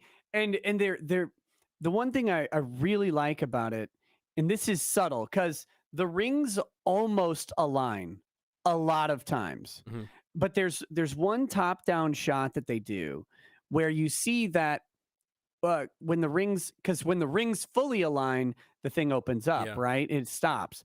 But and you're like, okay, but it's kind of aligning all the time, but it's actually not. And they show it in one top-down shot, and you're looking at it, and the rings almost align, but they're off a little bit. It's Like crooked. It's off slightly. kilter. And I was like, God, the attention to detail that they put into these little things, where it's Yeah. like, nope, it only aligns when the gate is open, and that is a specific thing. And I love that about the design and how they pulled it off, because it would be really easy to just cheaply have it aligning the whole time, but not actually, and not opening. But I'm pretty sure upon review it doesn't actually line up, except the like 2 times that it opens. Yeah, like you were saying, there's a few times where it almost aligns, and you feel like, I feel like it slows down even for just a split second, where it aligns and then goes back and then goes around and then aligns, goes back around. Yeah. Yeah. In the behind the scenes, it said they took like 4 or 5 months building that set, just that one containment room set, because it was just so big. It's massive. Yeah. They don't do that anymore. They don't build sets anymore. Like you can feel the difference between a green screen and a set. And I think Yes. it's all the difference. It makes a No- huge difference. No amount of CG currently, I mean, maybe they'll get there eventually, but no amount can replace a practical effect. It's why Starship Troopers is still one of the best looking movies that's been made in my lifetime. Same with Aliens, same with Alien. Alien 3, they still did practical effects. Like they had hold up. and in Alien 3, a lot of people hate it. I like the movie a lot. The alien, though, is horrifying in those movies. The way they have it move, and it's because they made a little stupid model, and it's the one that's like smaller and faster, right? Yeah, because it came out of a dog. Right, yeah. And so it's small and fast, and it like the way they would do the crawling on the ceiling is they had a little puppet with sticks that move the arms and legs, and some jackass, and that whole career thing is dead for these guys. That sucks. But there used to be puppeteers in Hollywood, and their job was critical to how these movies looked. Yeah. And when they did it right, man, it really sucks, because shows. like as a kid growing up, whenever I was growing up, we had all the DVD commentaries and the behind the scenes. Like whenever I was getting like into my teens, and I was so fascinated with that kind of behind the scenes VFX work and all that kind of stuff. And it's all gone. Like you said, it's just all gone. That's what I wanted to do. but they just don't have that anymore. It's like a whole industry of people disappeared and were replaced by a bunch of Ukrainian animators. Yeah, it sucks. And the credit scene went from 5 people, like the credits in movies went from 5 people who did the effects to a list of 7,000 names. I just got finished watching a Roger Moore Bond movie. I forgot which one. I think it was the one with the voodoo guys. What was that one called? I don't know. I can't remember. But the credit scene was literally 50 seconds long. It was like movie over, movie finished, done. I was like, oh my God. 30 people made this movie. There's not 500 Ukrainian or Indian names in the VFX. Like Pajit, Rampajat, Pajit. Oh my God. A wall of names. It's fucking ridiculous nowadays. All right, next one. Tina for $5. 3/4 Jew Rekieta with 3/4 the 3/4 in his nose. Yes. Thank you. Yes. Thank you for the $5. I appreciate it. Bad Dragon Knight for $5. This movie is just about that. What the world is like if you lose a Shao Kahn wins. Oh, okay. Yes. That's why this happened. This movie is just about what the world is like if you lose Shao Kahn. Okay. I understand it. I just can't read. I'm retarded. It's a follow-up. It's the spiritual successor to Mortal Kombat. That's right. Mortal Kombat. Outworld wins. Yeah, the second Mortal Kombat never existed. It was bad. It was horrible. I actually watched that one in the theater as a kid. And even as a little kid, a young little kid, my dad took me because he knew I loved it so much. I was like, what the fuck is this? As soon as Johnny Cage came on the screen and it wasn't Johnny Cage, I was like, I'm out. I don't like this. I don't like it. It's not mine. Bad Dragon Knight again for $2. Do you read Sutter Kane? Do you read Sutter Kane? Sutter Kane. The way he says it is so Sutter Kane. Then you know what comes next. I love In the Mouth of Madness. It is the slowest, weirdest movie. The pacing on it is so uncomfortable. I think that's intentional. Yeah. Because it feels like it's 5 hours long. But it's not. Slow build. And but man, I love that movie. And you're like, when it like ends, but then it doesn't, and it keeps going. You're like, what? It's like everything is blue. It's like Oh gosh, I love that movie. Big fan. Dominic P for $2. Event Horizon is an unintended prequel to 40K. Kind of. Yes. And now that you bring that up, it totally makes sense. Totally makes sense. Could be early in the timeline. Sectus Gaming, there you are, for $5.69. Hold on. Hiya. Giggity. My other super chat said, why do they call it oven when you off in the cold food? Wait, what? When you in the cold food of out hot. I'm not reading this poorly. I'm reading this correctly. No, I believe you. Hot eat the food. God bless QB, Nick, and chat. Well, God bless you. And I wish I knew what that meant. What? Hold on. I'm going to read it again. Why do they call it oven? Do they call it oven when you in the cold food of out hot eat the food? Okay. I think I get it. Can you decipher it? Because I can't read it and decipher it. Why do they call it an oven? Basically, when you put in cold food and you pull out hot food. So it's not in. It's of out. I guess is what they're going for. God bless. God bless. Cheers to you, friend. Cheers. Thank you. Have another whiskey on me. $5.69. Bad Vibes for $20. Thank you for the $20. That gets another. Oh yeah. Remember to duck when Rekieta's nose is pointing at you in general direction. You might end up half blind, quarter black, Garrett. Well, I'm keeping my distance. Got to make sure. It's usually in the right direction, I think. Social distancing with me is really complicated. It's 6 feet to the left and the right and infinity in front of me. And the mucus, when you have the mucus going, it's just dangerous all around. It's a slip hazard. Nose is very dangerous. The Pie Baker for $10. Hey, Nick, should the Federal Unemployment Tax Act, FUTA, have to reservoirs. Two reserves. Two reservoirs. Yeah. 2 reservoirs to defense funds from or no reservoirs and defense from nothing.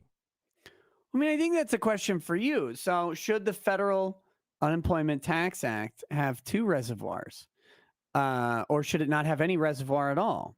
I mean, these are important questions that we have to figure out. I mean, I say it needs 2 reservoirs because I don't know how you would actually fulfill the Federal Unemployment Tax Act without a reservoir of some sort. And if you've got 1, you might as well have 2. One's degenerate. Well, I mean, if we're making up the money anyways and we're printing it, then why not have 2? Yeah, I agree. So you're on team 2 reservoirs for the Federal Unemployment Tax Act. So. Okay, good. I'm also an idiot. All right, Nate D for $5. I don't even like horror films, but Event Horizon is a masterpiece. I think so. And I think it's that idea of like horror films being that jump scare kind of kind of horror, and it's not. It's more like the cosmic horror, the unknown, the yes, H.P. Lovecraft kind of horror. It's why Insidious is good. It's why Sinister was good. Yeah, it's this idea that there's some other that maybe you can't access, but is there with you. That is a thing, and in Sinister, that other can when it influences the person next to you or your kid or whatever, and it becomes it becomes this horrifying thing. Sinister's a great movie. Ethan Hawke, right? Yeah. I like that movie. I wish he won though. That was my thing. I wish he won. He didn't win. He got yeeted, man. He's a man. You either true. I guess, that's right. You can't win and live. And I guess for him, he couldn't win or live. Yeah. So he got man. Optimus Jedi for $4.99. Since this is a Warhammer 40K movie, which Space Marine chapter is purging the Event Horizon Space Hulk after the events of the movie for the Emperor? For the Emperor. It looks like they just sent guardsmen there at the end. That show up to rescue him. That's true. So it would be terrifying. But assuming that the body of the Event Horizon does surface, several thousand years in the future, as a Space Hulk, it's probably going to be Blood Angels, man. They're the Space Hulk clearing legion. I don't know why Blood Angels are good at clearing Space Hulks, but they just tend to do it very well. So I need to get into 40K. I keep trying to, and like I mean I keep like meaning to, because I like painting minis and I like doing stuff like that. So I need to go. I just need to go out and fucking. Man, I like the books way too much. I have all of the. I watched like a 2-hour-long lore video about each one of them. Like all the information's kind of like gone out of my head since I watched it. But like, there's so many more. Yeah, Lutein does great lore videos on it. I like the books. They're not like great, right? These are not masterpieces. It's a cool of literature. setting, though. It's a badass fucking setting. If you ever want to know where, like, if you ever want to read the books and have a good place to start, I have what I've considered. I've decreed it the best starting point for 40K. And it is the Xenos Malleus Hereticus trilogy of Gregor Eisenhorn. They're written by Dan Abnett, who's a fantastic writer. He's actually very good. I don't know if you're familiar with him, but he's written for Marvel. Yeah. He's worked on Iron Man a lot and stuff like that. And he's actually just a really competent sci-fi war writer. Yeah. And those 3 books will get you into all different aspects of 40K very quickly through a really good character. That's what I need, because it's kind of daunting. There's so much to it, and you need everything the right about intro it is just so detailed, and it's like, man, there's so much there. But I like what I see from the outside, and I want to get into it. So yeah, I'll fucking check those out. That sounds awesome. Yeah. Robert McRae, maybe. McRae for $5, 5 Canadian syrup coins. Thank you, sir. That's like $1.50. Yeah, yeah. I'm surprised your government let you send a super chat. That's awesome that you were able to get that through the line. Got here late. Did Nick mention the 40K origins of the movie? Yes, we were just talking about that. Thank you for bringing it up. That is actually really cool. That's a cool connection I never thought about. Texas Red, go Texas, for $5. The last movie that made me shit my pants was The Strangers. That's actually kind of a creepy movie. The scene where the mask pops. Go ahead. Is that the one with they're like the two brothers who go and Tim who is it? Are you talking about Fun and Games? Were they like funny games or whatever? Games. Yeah. Yes. Oh god. No, this is the one where it's like it's a couple. They move into a house, and this like trio of people sneak into the house and kidnap. Kind of the same premise, almost like they kidnap this couple, and they have to get away from them. And they're creepy. My friends actually did this to one of my other friends. It was stupid when we were teenagers. We were dumb, and they figured out that one of our other friends, she was in her house alone because her parents left. So they all got masks and did the strangers thing and like went to her house and like got into the house and creeped her out and stuff and scared her. I was like, you are lucky she is not proficient with a firearm. Like, because you didn't get your ass shot. But I was not there because I am not stupid. So I was thinking of Funny Games, which came out the year before The Strangers, and is very similar. Like, it's a remake too. The look like of it, Scandinavian version. Yeah, and man, there's no, you're right. You're right. I think it looks Scandinavian. The original looks Scandinavian, but like there's some parts in Funny Games where you're just like, oh man, this is fucking messed up. Yeah. But see, and that's the thing that Funny Games is too. It's a meta commentary on horror and entertainment and what it does to people. And it's good. That's what horror is supposed to be. It's supposed to bother you later, not make you go, right now. Yeah, make you go like, like you're disturbed that the events happened and like I witnessed that. How do you feel about that? Yeah. All right. Next one is, oh man, this is one. Okay, Wick Dipper. Wick Dipper. I like that name. For $5. Have you seen those Ridge wallets at ridge.com/nose?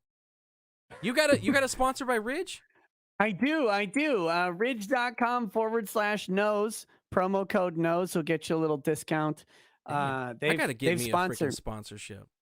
They sponsor me through the end of the year, which is fun. And I like them. They don't tell me what to say. They don't like hound me on how I present the wallets. So I always try and find some really good campy way to get them in. Although I have to wait until my banning is over before I can shill Ridge again. I need to get me a sponsorship. So if anybody out there is watching, and you got sponsorships, send me an email, bro. Send me an email. Joshua, go ahead. You know what was the worst? So when I first started streaming, I used to drink Lagavulin like a lot. Like every stream I was drinking Lagavulin, talking about how much I liked it. And some people from like who worked at Lagavulin were like reaching out and saying, "Hey, we like your show," and stuff like that. Yeah. And so then some random person went to they were going on every Lagavulin Facebook post, and they're saying, "You guys should sponsor Rekieta Law," right? And eventually, out of the blue, the official Lagavulin account messages me on Facebook, and they're like, "We understand you're a big fan of our thing, but we reviewed your content, and it violates Diego's acceptable sponsorship policy." And I was like, what are you talking about? All I do is talk about how much I like your product. Yeah. And then I go and I looked, and the Diego controls like 50 to 60% of whiskey distribution in the entire world. Really? So it's like a mother company that has they own Johnny Walker, they own Jim Beam, they own Lagavulin, they own Oban, they own Cragganmore, Glenkinchie. Like they own all of these distilleries. And it's like over half of all whiskey that they control. And their acceptable advertising policy states that no one can be on screen enjoying their product. So you can't. And if you notice, Isn't that the the only point part of a sponsorship? It's to yes, enjoy but the like product. so like Nick Offerman has his version of Lagavulin, but he plays the Ron Swanson character when he does it. He doesn't smile in any He's ad. just like, Yep, it's just him and his dad, right? And they're just, yep. It's very, very straight laced. All of that's their advertising policy is that you're not allowed to be seen enjoying it's so weird. liquor. That is so Because weird. if you enjoy liquor, a kid will drink it and die. That's the reality, apparently. That is So strange. it was so frustrating because I'm like, man, But I enjoy it. I don't know what you want me to do. Can't not enjoy it. Be like, oh, it's just shit. This Lagavulin, shit. Man, I'm glad I'm drinking this. Yeah, just deadpan the whole time. Joshua Shinobi, Shinobria, I don't know. I'm bad at this. $5, thank you. I watched Event Horizon expecting more dinosaurs because the dinosaur guy was in it. Boy, was I in for a shock. Sam Neill, man. This was post Jurassic Park too. Yes. Was it even post Jurassic Park 2? The Lost World. It might have been. I think so. Which is a really bad movie. It is. It's very bad. Okay, the book was so much better. Have you seen the Netflix documentary series, The Movies That Made Us? I saw the first season. I know that they came out with a new season. Is it any good? It's okay. I think all of those. I mean, I enjoy all of those, like the toys that made us, the shows that made us, or whatever the ones. Yeah. But they're not like super high quality. They're kind of like so-so. But that's depressing. Yeah, it didn't go quite in depth as much as I wanted them to with the movies, at least. But yeah. Yeah, because I was looking at their movie selection. I mean, the first episode's Dirty Dancing, and I'm like, I mean, I guess I definitely skipped a couple. I skipped that one. There was another one I skipped.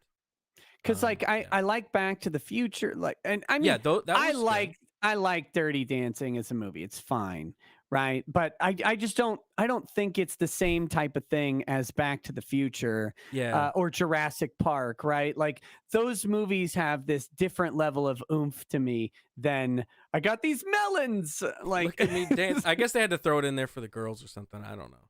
They're like, we got to throw one the like first episode, and I'm like, why is this your first episode? Very weird. Yeah. Yeah, there was definitely, and I don't ever skip any of those. Like the toys that made us, I watched every one of them, even the Barbie one. I watched that one, but the movies one, I was just like, I don't really care about this movie. Eldon Benneling for 40, whatever this is, INR. That's fake Indian money. India's not a real country, right? Like we should probably officially. It doesn't exist. It's okay. I learned it's this. Like rubies. Well, Ruples? Okay. Here's the thing. 4chan does exist. We know that 4chan exists. Yes. And the problem with India is that everything 4chan has ever said about India is right.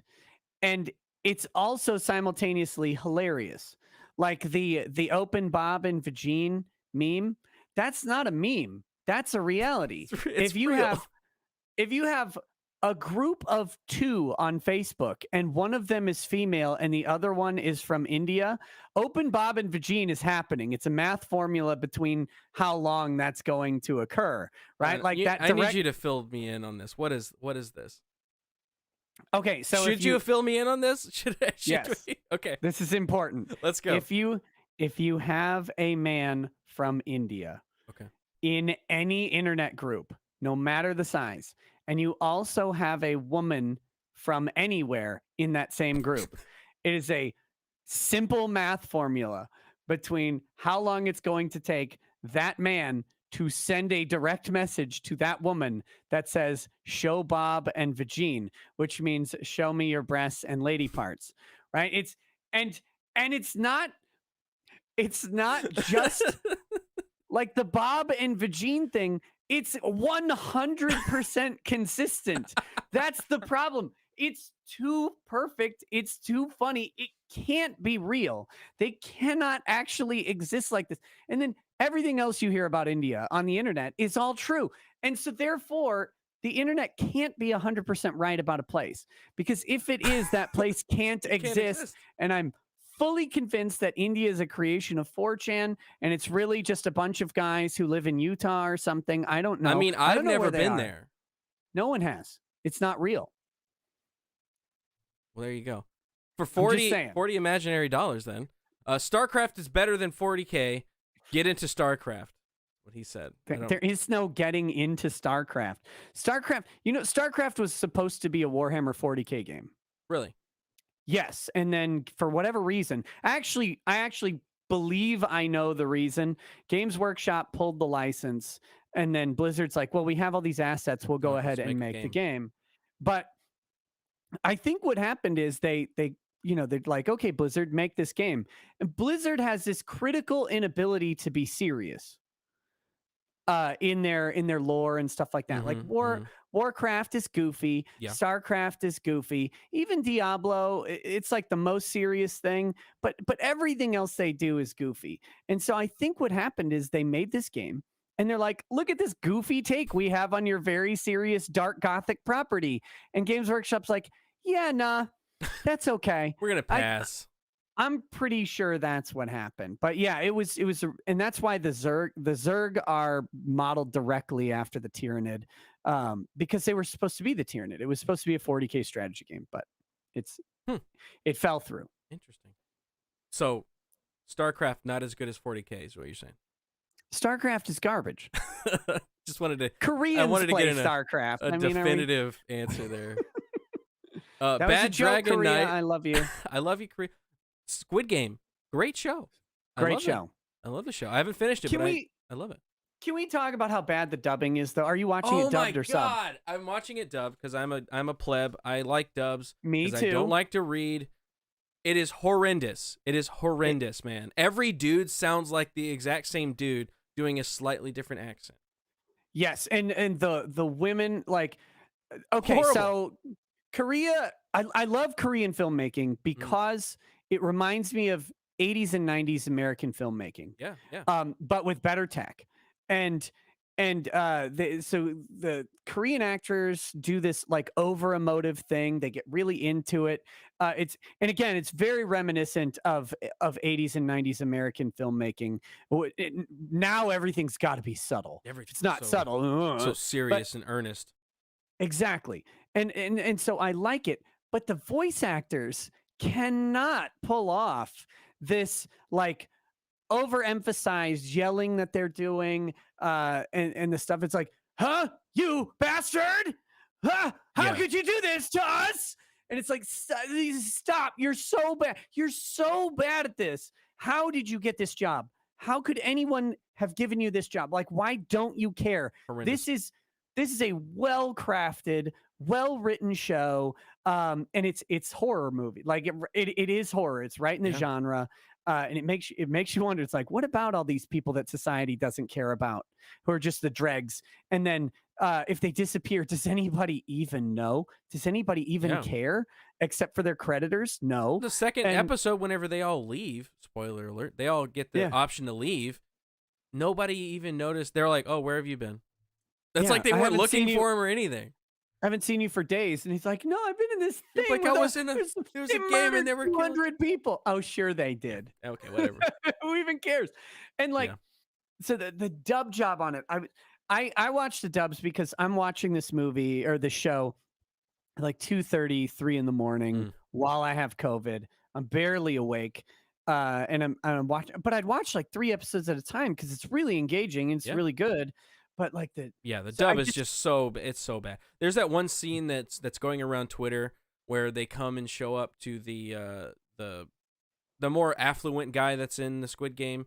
They go to his mom and she's like at a fish market, and they walk up and it's the dialogue is just so stilted the way that the voice actors do it. She's like, "Oh, hello, how are you?" And they're like, "Your son is in debt and we are looking for him." And she's like, "We are the police. There is no way that is possible."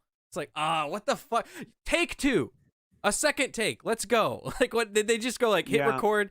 That we're just going like, it's so bad. And like, I get it. I get a bad dub job, right? Like some of these things, like with anime, and Funimation's garbage. I hate them. I hope they die. They're bad All people. of that stuff. But I get it. Like some of these animes, they paid basically nothing for the license. They're going to crank it out to a very dedicated fan group for this particular show. Their total DVD sales are going to be like $100,000, and they're barely going to recoup their money. And so they're doing one takes. You know, let's get you. Come on, knock this show out. Yeah. We'll get this thing recorded in 2 hours, and then we'll go home for the day. I get it. Like I get that. Squid Game is not that. Like it's a Game, well-crafted show that has budget. It has it's phenomenal acting. Design, I can tell the acting is good, even though I can't, I can't hear them voicing, but I can see them acting, and it's good. It should have been. It should have been respected. Like it felt like they just shit out this. They're like, let's just dub it with some shitty actors. It's like whatever.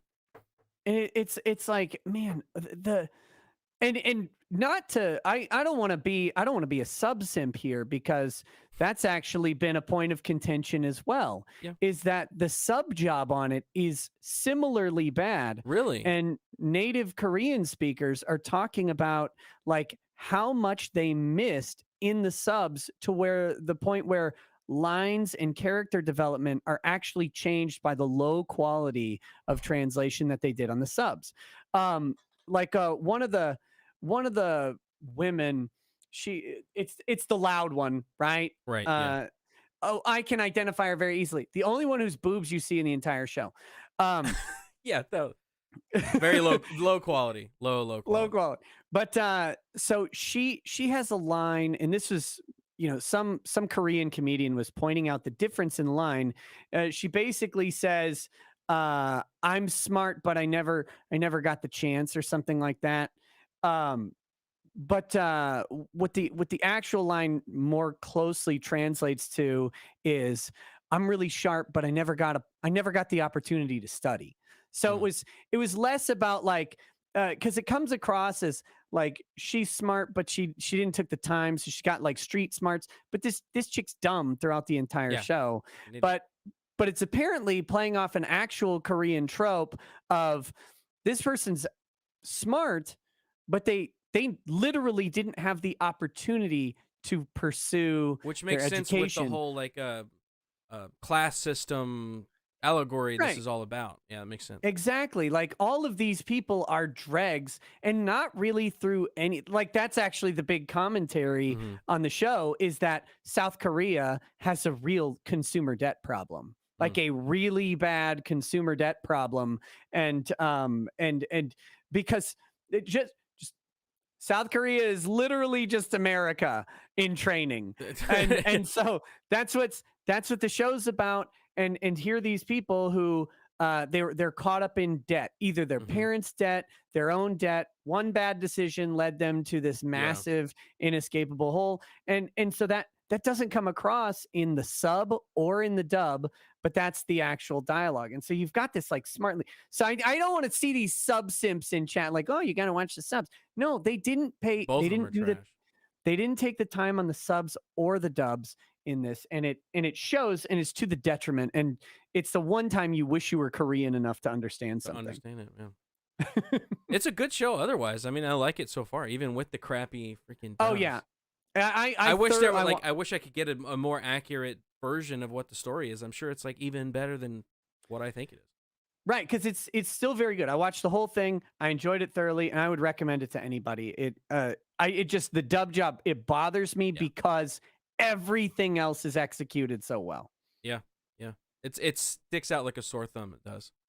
Bad Dragon Knight for $2. What's up? Thank you again. The best horror scene is when Optimus Prime died. You motherfucker.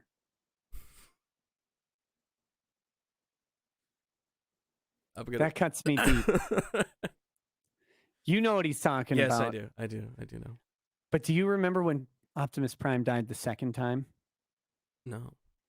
Because in the show, after the movie, he comes back for one episode. Optimus Prime comes back for one episode and flies a ship into the sun. Pisses me off. Prime shouldn't have done that. Shouldn't have done it. He should not have done that. Messed up. Marty Ludd I'll move on so we don't have to get so bogged down, with our emotions.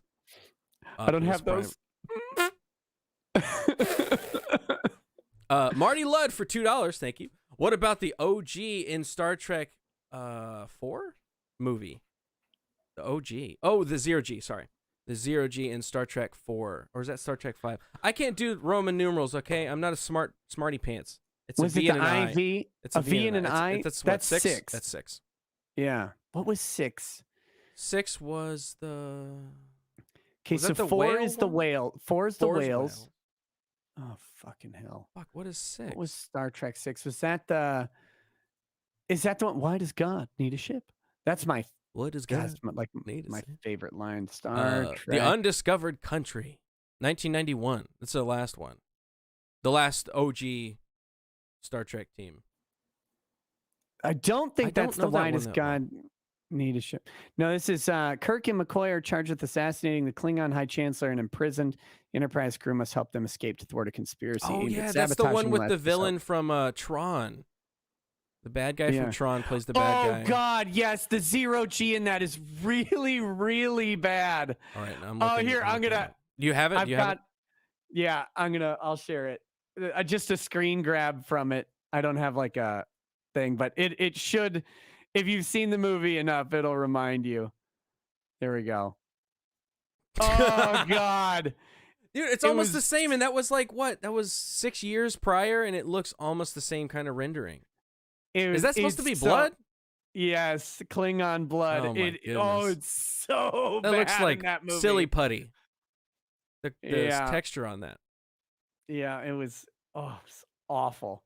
That is Awful. just horrendous. Five is the one that I like, where they go to the center of the galaxy and there's the God character's like, wait, why does God need a ship? The only one I watched was my dad had all of them, and I only watched the first one, the second one obviously, and then the one with the whales. Those are the only ones I watched. I like reason. all of, I like the Trek movies. I'm not like a Trek show fan, Really? or whatever. I don't dislike them, but I'm not going to sit here and be like, oh, I love these shows. Cause like I'll watch Next Generation stuff. I'll love watch Next the original Generation. series. I love it. I love that shit. But I can't sell myself as a fan. That'd be dishonest. So I like them fine, but I like the movies. I enjoy watching all of the movies. I think they're great. Even like First Contact is really fantastic. I'm a big fan of that. And I I don't see know a the grimace. movie. I don't know I know First Contact with the Borg, and it's been forever since I watched it. The only one that I know well is Nemesis, and that one was shit. So it's so bad. so bad. It's Tom so Hardy bad. too, which sucks because I love Tom Hardy. I thought he's a great actor, but it's like one of his first movies. Nemesis is really bad. Really, really, really bad. So I just kind of like shun all of the Next Generation movies. And First Contact's good. I like Insurrection, even though it's trash.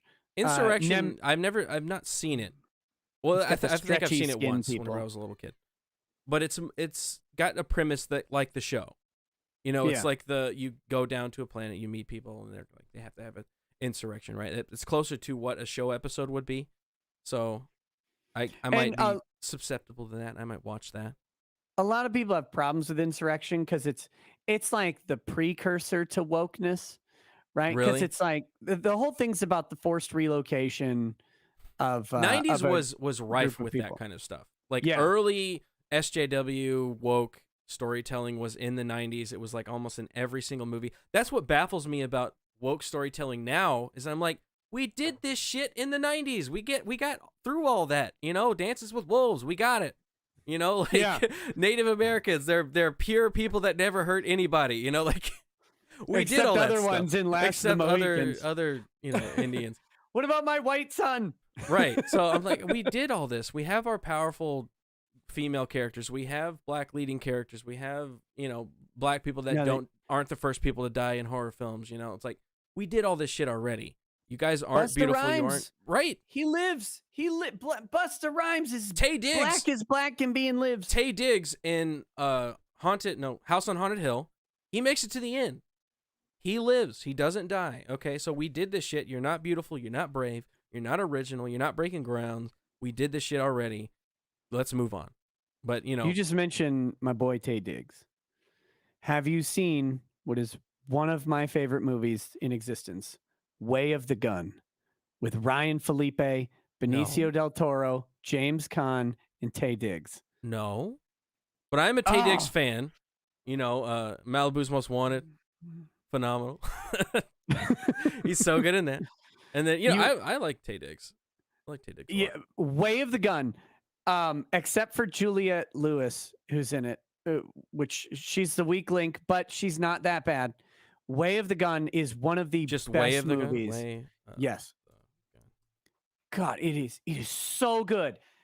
I don't know. No one seems to have Juliette heard of this Lewis movie. is not really good in anything. I don't really like her in anything. Let me sell you on this movie. In the first 5 minutes, Sarah Silverman gets punched in the fucking mouth. All right. Well, I'll see you guys later. We're gonna go watch this movie. That's awesome. It is. It is honestly like it is one of my favorite movies that exists. Benicio del Toro and Ryan Felipe are two guys who decide this is I just realized that this line's a callback to Raising Arizona, because I watched Raising Arizona last night. But they Ryan say Phillips. Is it Felipe? I call him Or are Felipe. you just saying Felipe? Okay. That's what I call him. That's why I was like, who is this guy? Oh, yeah, that guy. Yeah. The teen heartthrob. They say, we've got, they found out the world had nothing left to offer them. So they went out searching for the treasure that they knew must be looking for them. And that's how it starts. And it's a great movie. I got to check it out.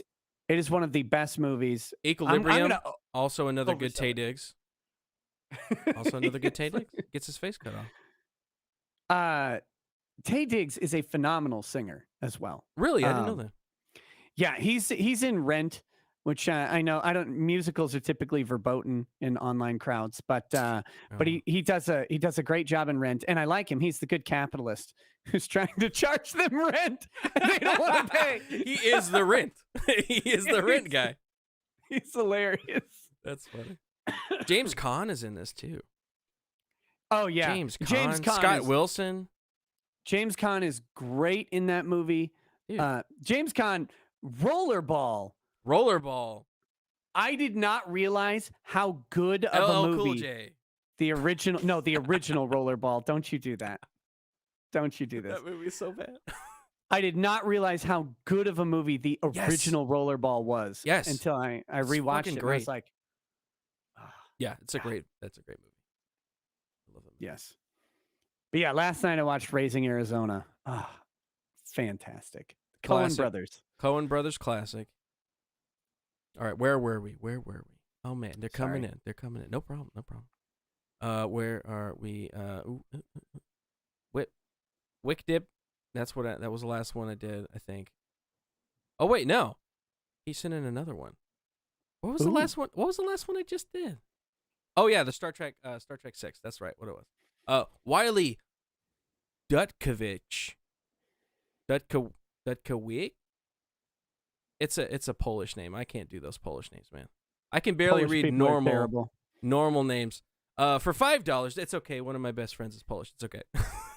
I'm Polish, so it's hey, there fine. you go. Hail, Lawman and Quarter Black. As a fan of Event Horizon and Aliens, you should check out the Nemesis board game. I feel like I should know this. Okay.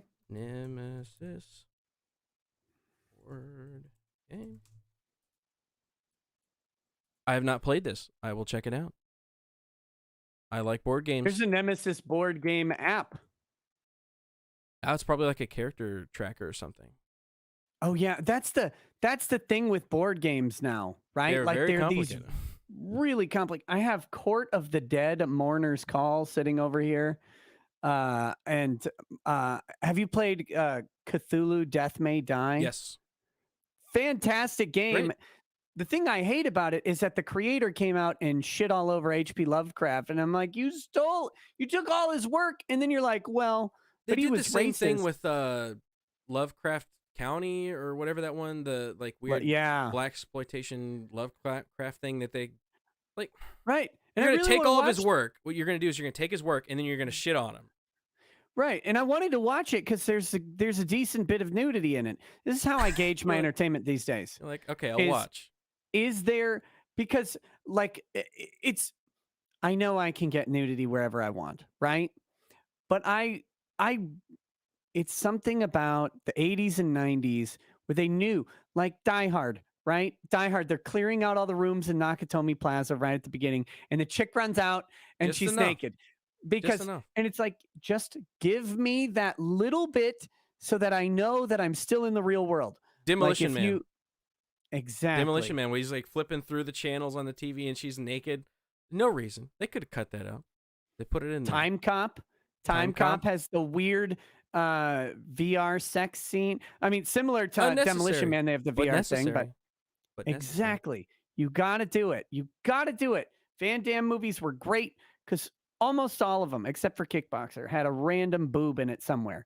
And so that's how, the only place you can find that now is actually on premium television, which is weird. That's true.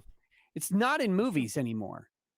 Except for Suicide Squad did have a random naked person in the background of one scene. And it made me very happy. It was a dude, wasn't it? No, there was a naked lady. I don't remember the naked lady. I just remember the full frontal dude that gets blown away. Yeah, I blocked that out of my mind. Thank you. But no, there's this one scene where they're like going through a building because they're like in South America or whatever. Yeah. And there's just like they go into this back room and for just a second there's a naked chick and it's like oh, thank you. That's just a little bit. That's how it should be. Just put him in there. Everything should be a Lorenzo Lamas movie. Get in there. Sorry. Come on. It's reality. Come on. So I wanted to watch Lovecraft Country because I'm like, okay, there's nudity in H.P. Lovecraft and horror. This is perfect. And then I'm like, oh, wait. That turns out they hate all their source material. Yep. Why are you using it then? Yeah. Why are you making the move? Because the they know it's good, but they don't want to accept that it's good. They take it and they go, oh, look, this is successful, good world. Let's take it, and then I'm going to shit on him anyways. You know, that's what you do these days. Truckin' Bear for $5. Speaking of Nick's ban, I heard, we were talking about that before the stream. My condolences, sir. I feel the pain. We're going through a very similar thing. You've never been. You've never had to experience. This. I've never been through that. I've never had the whole livelihood of an entire company that I work for just get banned. Never happened. Speaking of Nick's ban, I just heard Crowder got a ban hammer for a week from Alex Jones' stream. Yes, that's right. You guys going to be Blaze only this week? Yeah. So, well, actually, no. We are on Blaze as always. We're always going to be on Blaze, but we are also going to be on Rumble. So, same show that we usually do. It's always on Rumble. In fact, we always do a double stream to YouTube and Rumble, and on the paywall side, we do Blaze. But we are doing it on Rumble, so if you have Rumble, go over there and watch us there. You'll get the same content that you usually do. Thanks for asking. I appreciate it. Eldon Baneling. I always call him Baneling.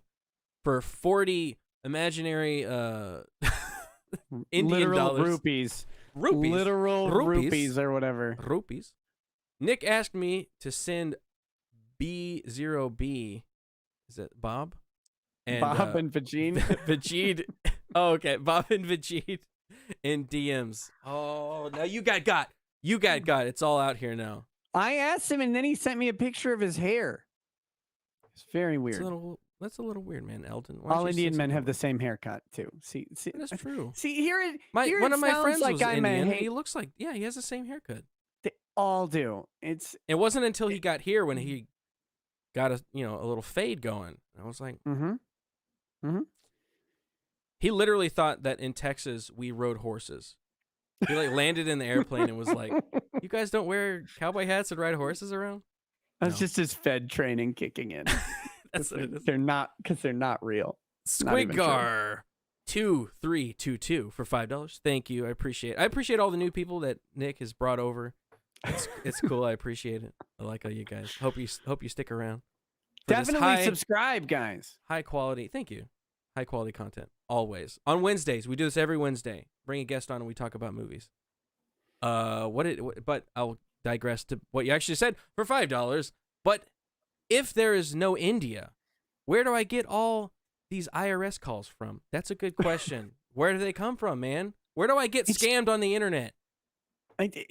Just because they say they're from India and they put on this fake accent that comports exactly with what you think India sounds like, doesn't mean they're actually in India. They could just be in Ohio or Utah or anywhere. Idaho, any of these short name states with too many vowels. They could be any of those. This has more weight behind it than Flat Earth. Far more weight. Way more. Yeah. Way more. I've never been there. It also comports with Flat Earth. Oh. Because India would, be on the bottom of the disc. See? Dude. All right. We got to talk about this later. Wick Dipper for $5 more. Thank you so much. Garrett, what is your opinion on the U-cut for sandwiches? What is the U-cut? How old are you? How old am I? I'm 29. Oh, guys, you can't do this to someone so young, so fresh. Just the young lad. Subway used to cut its sandwiches properly. Okay. You go to Subway now, they take their little French loaf or whatever, and they slice it down the middle, and they open it up like some sort of savage, disgusting monster. Okay. What they used to do is they used to take the sandwich, and they would cut down the top, go around and cut back, and gouge out. Like take a chunk out. Yeah, and then they'd they'd put the mayo down because they're not degenerate back then, and they put mayo on the bread, not on top of your salad. Like what? So they'd put the mayo down, they'd put the meat down, they'd lay the cheese in the meat, and then you'd have like this boat where they'd put the lettuce, the spinach, the pickles, the jalapenos, and then they just slap that thing on top, and that was your sandwich. And so then every bite, you eat it like sideways. Yeah, you just got it, and everything is always going down. It's working with gravity. Right. Now, it's not fucking falling out constantly. Because if you go to Subway now and you bite the wrong side of your sandwich and you have mayo on there, especially, the meat slides out. Going right out of there. Yeah. Oh God, it was heaven, and they changed it because of Quiznos.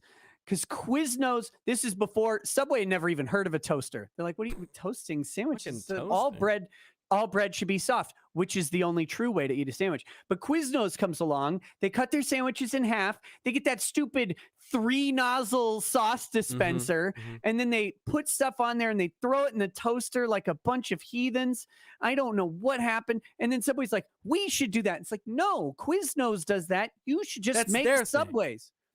That's interesting. I didn't know about this. Wow. There's a place by here. It's called Bread Zeppelin, and it's like a sandwich, but they take the loaf, and instead of like cutting it sideways, they take it like this, chop off the top, and then they spoon out all of the bread, and then they put a salad. And, it could be like a chicken salad or whatever. It's basically just sandwich shit, and they put it inside of the loaf, and you eat it. Do they give you the bread guts? Yeah, if you want it, yeah.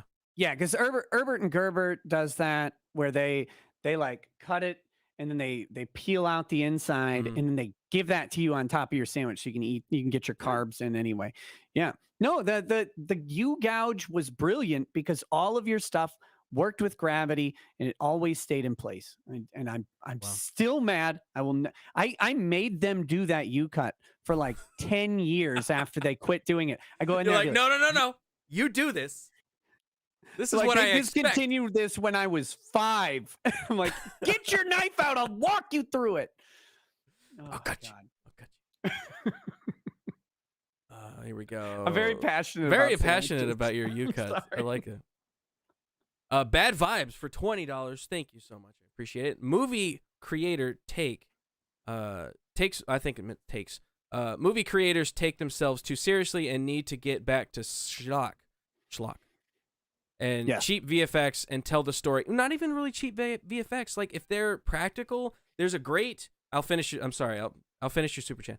But there's a great short film. It's all practically done with very minute visual effects like CGI stuff. It's called Slice of Life. It's like Blade Runner. It's made by these like Scandinavian dudes, and it's phenomenal. There's like no dialogue in it, but it's all aesthetics, and it's all done in camera with miniatures and practical effects, and it looks amazing. So you don't even have to, it is lower budget, yeah, but it's higher quality in my eyes, at least. It looks more real, and just tell stories. Many stories have no visible villain. The viewer's imagination does a better job filling in the blanks. That is 100% true. Mm-hmm. The theater of the mind is always better. Whenever like the Jaws, you have Jaws, and they had Jaws throughout the whole movie, but then they cut it out because it wasn't working, and it's to its benefit because it works better whenever you don't show the villain. You should kind of lead up to that, and then you reveal. Yeah, it works so much better that way. David Bowser, or is it Browser? I think it's Bowser. For $5, a Korean horror TV show that is great is Sweet Home. You should check it out if you haven't seen it. Sweet Home. Sweet Home. Is there a horrible dub of it? Because I can't watch a Korean show without a horrible dub. Sweet Home. I can't watch this unless I get one of those, you bastards! You bastards! With just no emotion behind it whatsoever. Thank you. I'll write that down. I have my notepad. Cypher Warrior for $2. Thank you. You hear about the bow and arrow attack in Norway? No. Yeah, some guy went on a mass arrowing spree. I mean, disavow. That's he injured cool. and killed a whole bunch of people. Wow. And yeah, and so it's like, because I guess it's harder to get guns in Norway or something. So he just went ahead. Life finds a way. Yeah, and started arrows. Arrows. That is horrible. Yeah. Kind of cool. 0 hour discussions. Sorry, with JM ... I'm sure there's more to your name there, but it doesn't show me. PHP. What's PHP? For 125 PHP. Oh, I have no idea. Maybe it's Filipino money or something. Maybe. But thank you anyways. Portuguese. Or however much that is. Any chances you'd cover The Thing, Garrett? But fucking yeah. I love The Thing. That is one of my favorite movies. Like one of my top 5, I'd have to say. It's always hard to find a good top 5, but I think if I had to make one, The Thing would be up there. It's a phenomenal movie. Kurt Russell, always great. John Carpenter, always great. The soundtrack, amazing. Visual effects. Another movie that we were just talking about with a villain that you don't see for a good chunk of the movie. And then once you see it, it's kind of like a little silly. But that's because it's 1982. Yeah. But it works. It works. And also, as we mentioned earlier in the stream, spiritually in the same universe as Event Horizon. Yeah. It's like gothic horror, man. It's scary shit. Malik Foxen for $5. Thank you so much. Not much to say, but here's a dono. Mr. Garrett Sabud? Man, why do you do this to me? Sabade? I don't know. And hoping to see more. Subbed. There's an E at the end that threw me off. Subbed and hoping to see more. Well, thank you. I hope I didn't just make you unsub just then. Nah, Malik's good stuff. He's good stuff. Thanks, Malik. Appreciate it. Vide in the Cold One for $2. You gonna cry, Nick? Like you're watching Gundam? No. Only Yellow Flash cries at Gundam. Yes, that's true. Yeah, you're mixing up your memes. They're making fun of me because Optimus died. Well, that's sad, bro. It's Optimus Prime. He turns gray right in front of Spike. And for the longest time in my life, actually it wasn't Spike, it was his kid Daniel. And for the longest time in my life, I thought the animation in that scene was really bad because the way Optimus is laying there and he's got the chest open because that's where the Autobot matrix of leadership was. It looks like if you're not looking really carefully, it looks like they drew his head really tiny and his body super huge, but Mhm. it's actually a really well drawn perspective piece with his little doors or whatever open that makes it look like that. And there are subtle things around the edge of the frame that show that he's not actually drawn badly. It was It's a drawn really well. perspective. But as I was a kid, I was like, why did they make his head so tiny? This is weird. Little kid Uh, brain, you're like, what is yeah, going on? Plus, you're like, I don't like this. He's dying. Not good. exactly. But Optimus was their thank you, hope. Viden, for just making fun of Nick. I appreciate it. Marty Ludd for $2. You guys watch them. You guys watch them Shatner into space. Oh yeah, That's what it Shatner's said. going. He's going up to with Amazon. He He's went. going in the. Or he already went. Yeah, he went this morning. Yeah, I watched it during the show. I Oh. should have been paying attention to the show, but they were doing it as we were live, and I was like, "Yeah, I'm following the conversation while I'm watching Shatner go into space," and I'm like, "Please God, don't explode, don't explode, don't explode." But apparently, that was the fourth time that spacecraft has been used. It's like been Yeah. used multiple times, and it went up, came down, made it. I thought it was fucking amazing. It's so cool that private industry is able to go to space, and we sent the fucking captain. We sent the commander to fucking space, man. That's awesome. You know, my favorite Bezos in space story is, you know, in that first trip he did where he picks like 3 people or whatever. Yeah. And the kid is like the youngest person to ever go into space at 18 or something. And they land. And the kid says, by the way, I've never shopped at Amazon ever. By the I was way. like, oh, That's a nailed it. baller move. That's nice. Yeah. You know, Bezos is like, you motherfucker, I'm going to kill you. Yeah. You're gonna get Even though aborted. he's like a Lex Luthor, he's a super villain, all that shit, blah, blah, blah. It's phenomenal that we are able to privately go to space. It's so cool. Yes. It's so cool. And he's employing tons of people. Like hundreds of people. I'm okay with billionaires doing hilarious things. Yeah. Because I go, if I were a billionaire, yeah, I'd go to space. Yeah. Like- I would rather them do this. I'd rather them spend a bunch of money and go into space in a big, large white dick than buy 30 Lamborghinis and 20 mansions in the middle of nowhere in an island and shit. Like, I can't enjoy that. I can enjoy you making innovations and going to space. That's fucking awesome. Yeah, imagine if like young Jeezy or something had fucking Bezos great. money. It'd be a disaster. It'd be great though if he would focus on space. You got to take young Jeezy to space. Yeah, but he wouldn't though. He wouldn't. Like, cause the rapper mentality would be like, "Hey, yo, I heard they make diamonds out of sand. I want to turn this desert into one big ass rock. Like, I don't care how much it costs. Like, wait, yeah. Make a fucking car out of diamonds. That's what I want. I want all the components made out of diamonds. It's why I'm not a billionaire, because I would literally be straddled across the roofs of like 2 Ferraris with like a whip and reins, and the reins would be attached to like 4 Lamborghinis. And I'd be like, You're riding it like a stagecoach. Ah! Driving around the road. Well, see, that's even how I go to the that's grocery better. store. That's better than fucking what rich people do. Rich people are so unimaginative. It's so sad. Boring. So boring. Like, so boring.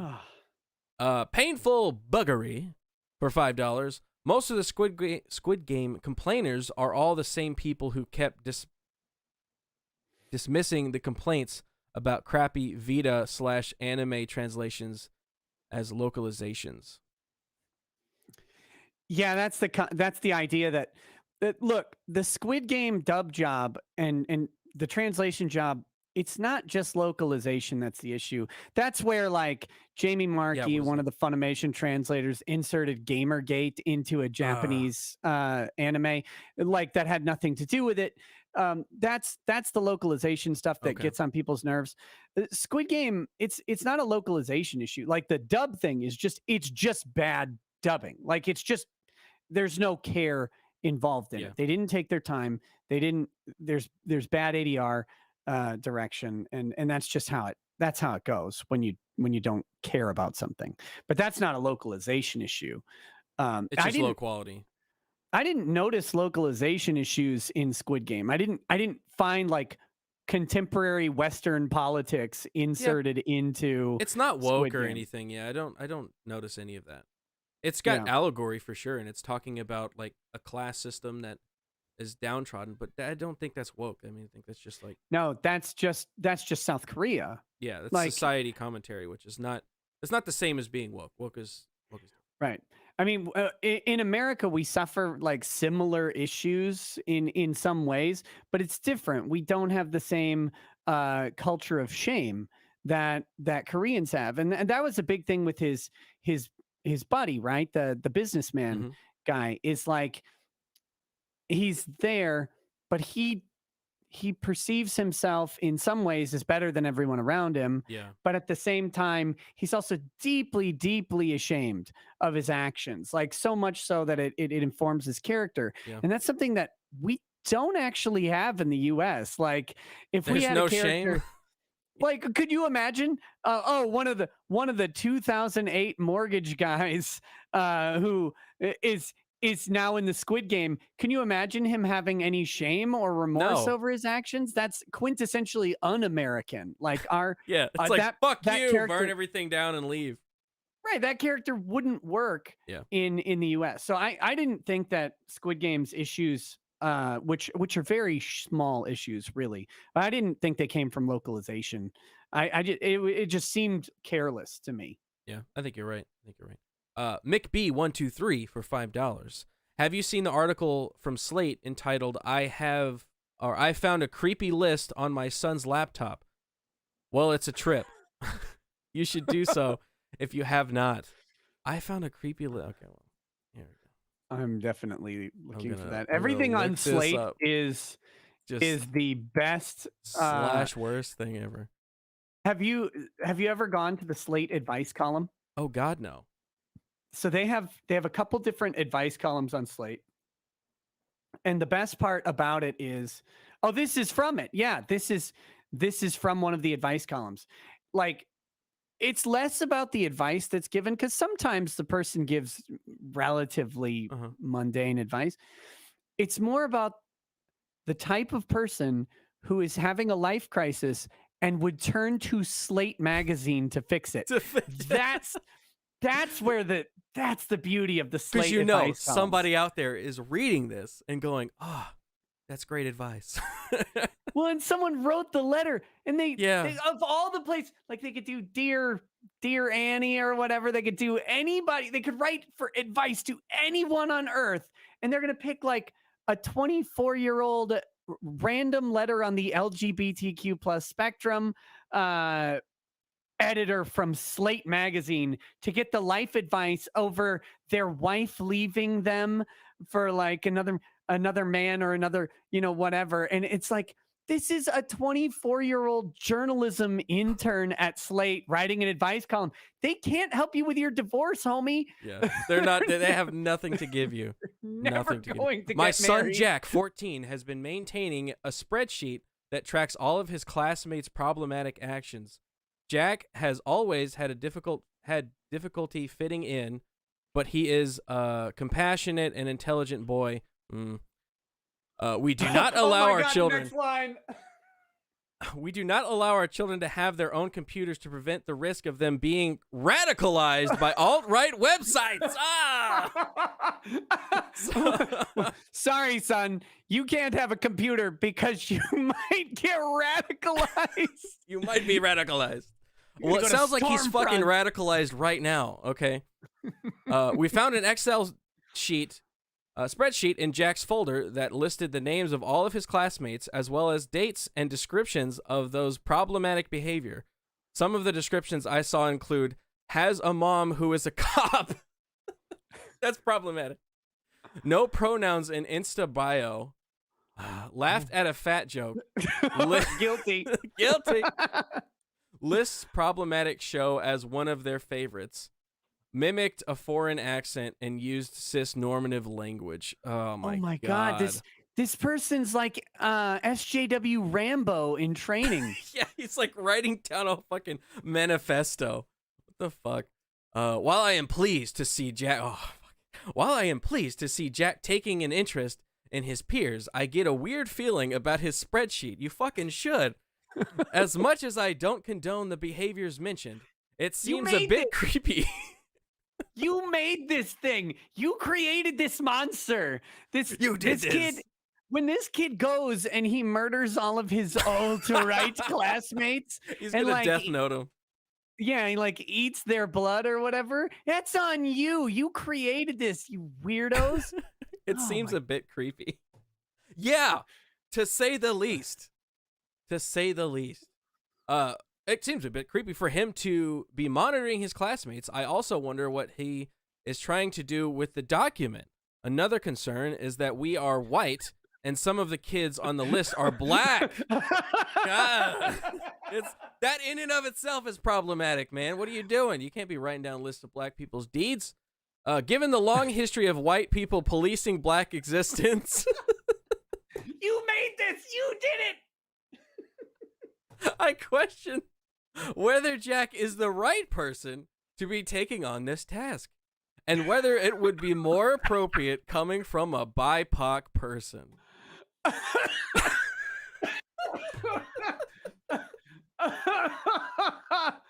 Oh my God. Oh, oh God, you're not wrong. That is a trip. That's a fucking trip. Our white son can't be doing this. This is more appropriate for one of those dark people. The brown peoples. Oh my God. Oh my God. Fuck, this is gold. This fucking slate that's amazing. Thank you. That's so good. Oh, wow. Okay, well, I appreciate that. Okay, here we go. Nirmnith Arn Nerniath Anan Nerniath Anarin something like that. For $2. Like just wanted to hear Garrett try to pronounce my SNGL. What is SNGL? His screen name. Good luck. Oh, okay. I'm retarded. I'm stupid. Squisker. I pronounced it differently before. It's okay. 2322 for $5. Thank you so much. Subway is and always was bottom tier. Firehouse is where it's at. Firehouse didn't Firehouse. exist when the U-Cut existed. Oh, it's post U-Cut. I like I don't know Jersey that, Mike's. but I'm saying it. Jersey Mike's is good. I like Good Sense. I don't know where they're. I know there's some at least as far south as like Kansas. I think Kansas City has some Good Sense, but yeah. See, Firehouse was founded in '94, and the U-Gouge would have been on its way out around that time. That explains it. I was like 2 at the time. Bad Vibes for $5. Train to Busan. I keep hearing about that movie, and I have not seen it. Great movie. I need to see it. Turk Longwell. What's up, Turk? For $2.43, very specific number. Hey, Garrett. Great space perspective exploration. Back to Event Horizon. Oh, we still talking about that movie? Yeah, we're still talking about Event Horizon. Yeah. So hours ago. That was forever ago. But thanks. Yeah, it is. It's a great movie. Inviting the Cold One for $2. Spending my last Nick to say I'm your best mod. He's spending his last money to say that. Well, I appreciate it. It's true. Coming over here, giving me best mod by far. Best mod. He gets the token. 0 hour discussions with JM for $125, whatever the money is. I recommend Rurouni Kenshin movie series. Oh, that's the live action ones. Man, I can't imagine those being good. I heard that they are good though. I heard that at least the action is. Okay. That's what I've heard. That's what I heard. I haven't watched. Have you ever seen 13 Assassins? Yes, but it's been a long time, and it's a fucking phenomenal movie. Yeah, I watched it again the other day because it's on Prime, and I was like, it's on Prime. I know. Fuck yeah, I'm watching that shit. I just did that. Do you do Twitch? No, I don't. Oh, see, Twitch lets you do the watch parties where if you have Prime, anyone in your audience can watch Prime movies with you. Really? And it syncs them up. And so that's what I mostly do on Twitch these days because it's the most fun thing in the world. It's like you're your own Mystery Science Theater. Yeah. We did 13 Assassins the other day, and I hadn't seen it since it was in theaters, and God, it's so good. It's so good. So The good. action is just so fucking good. Yep. Damn awesome. He's talking about Rurouni Kenshin. Damn awesome, and maybe Nick watched it already. Last one is probably best of 2021. Just came out, I guess. Send an email also to me. Thank you. I will read it. I'll go check my email. But yeah, I want to see Rurouni Kenshin because the action at least looks really good. Dean Domino 25 for $4.99. If you want to read top tier comedy, I recommend the Reddit thread r/female dating strategy. Oh no. It's wine and / femcel central, and they're giving advice. Oh, that can't be good. That fucking femcel, dude. How hard does it have to? Like, how ugly do you have to be a femcel? I can't figure out even like wanna. that's the main difference between men and women. Is like if a man wants to have sex, he has to go It's hard. through just a ton of work. And I feel like if a woman actually desires to have sexual intercourse, all she has to do is go outside. That's it. Like, just say yes. That's all you got to do. Right. You just literally say yes. And it doesn't matter what you do. You walk down the street, you don't have to get dressed up. Someone will drive by. Eventually, So it's just a matter of time in your day until you have the opportunity to say yes.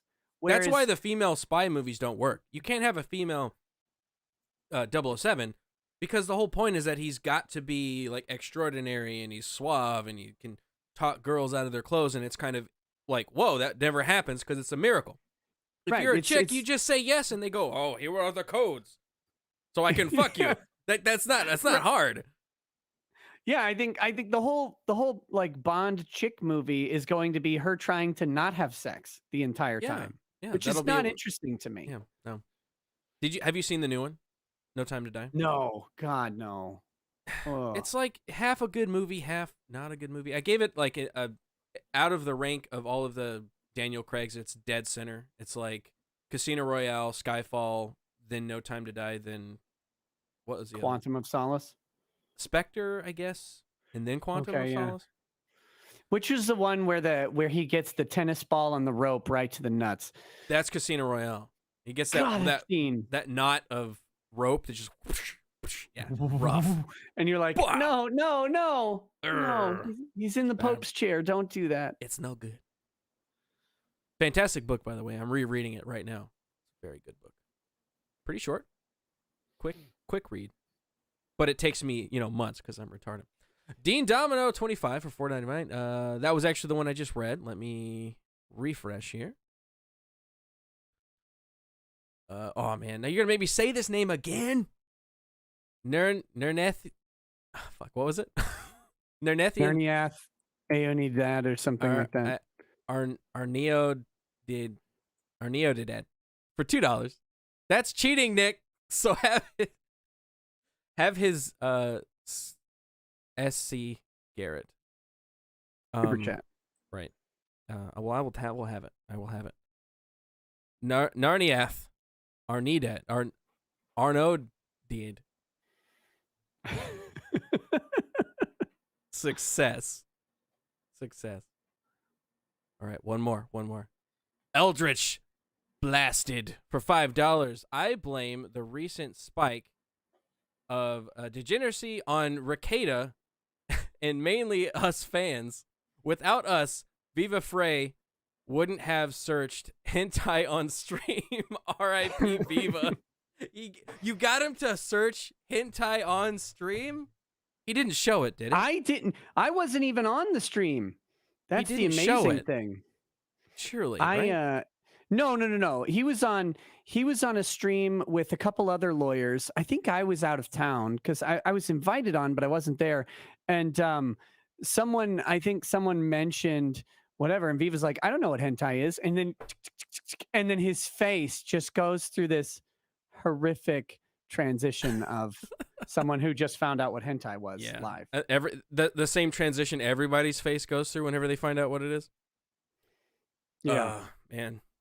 Dean Domino 25 for $4.99. Femcells are women who can never get the relationships they want. Oh, okay. So it's like an entitlement thing.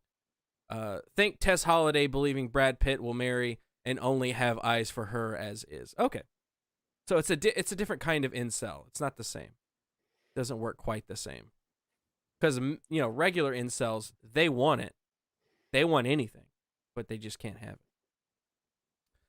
it. Mike Mysterio 13 for $2. Rekieta and Crowder crossover soon.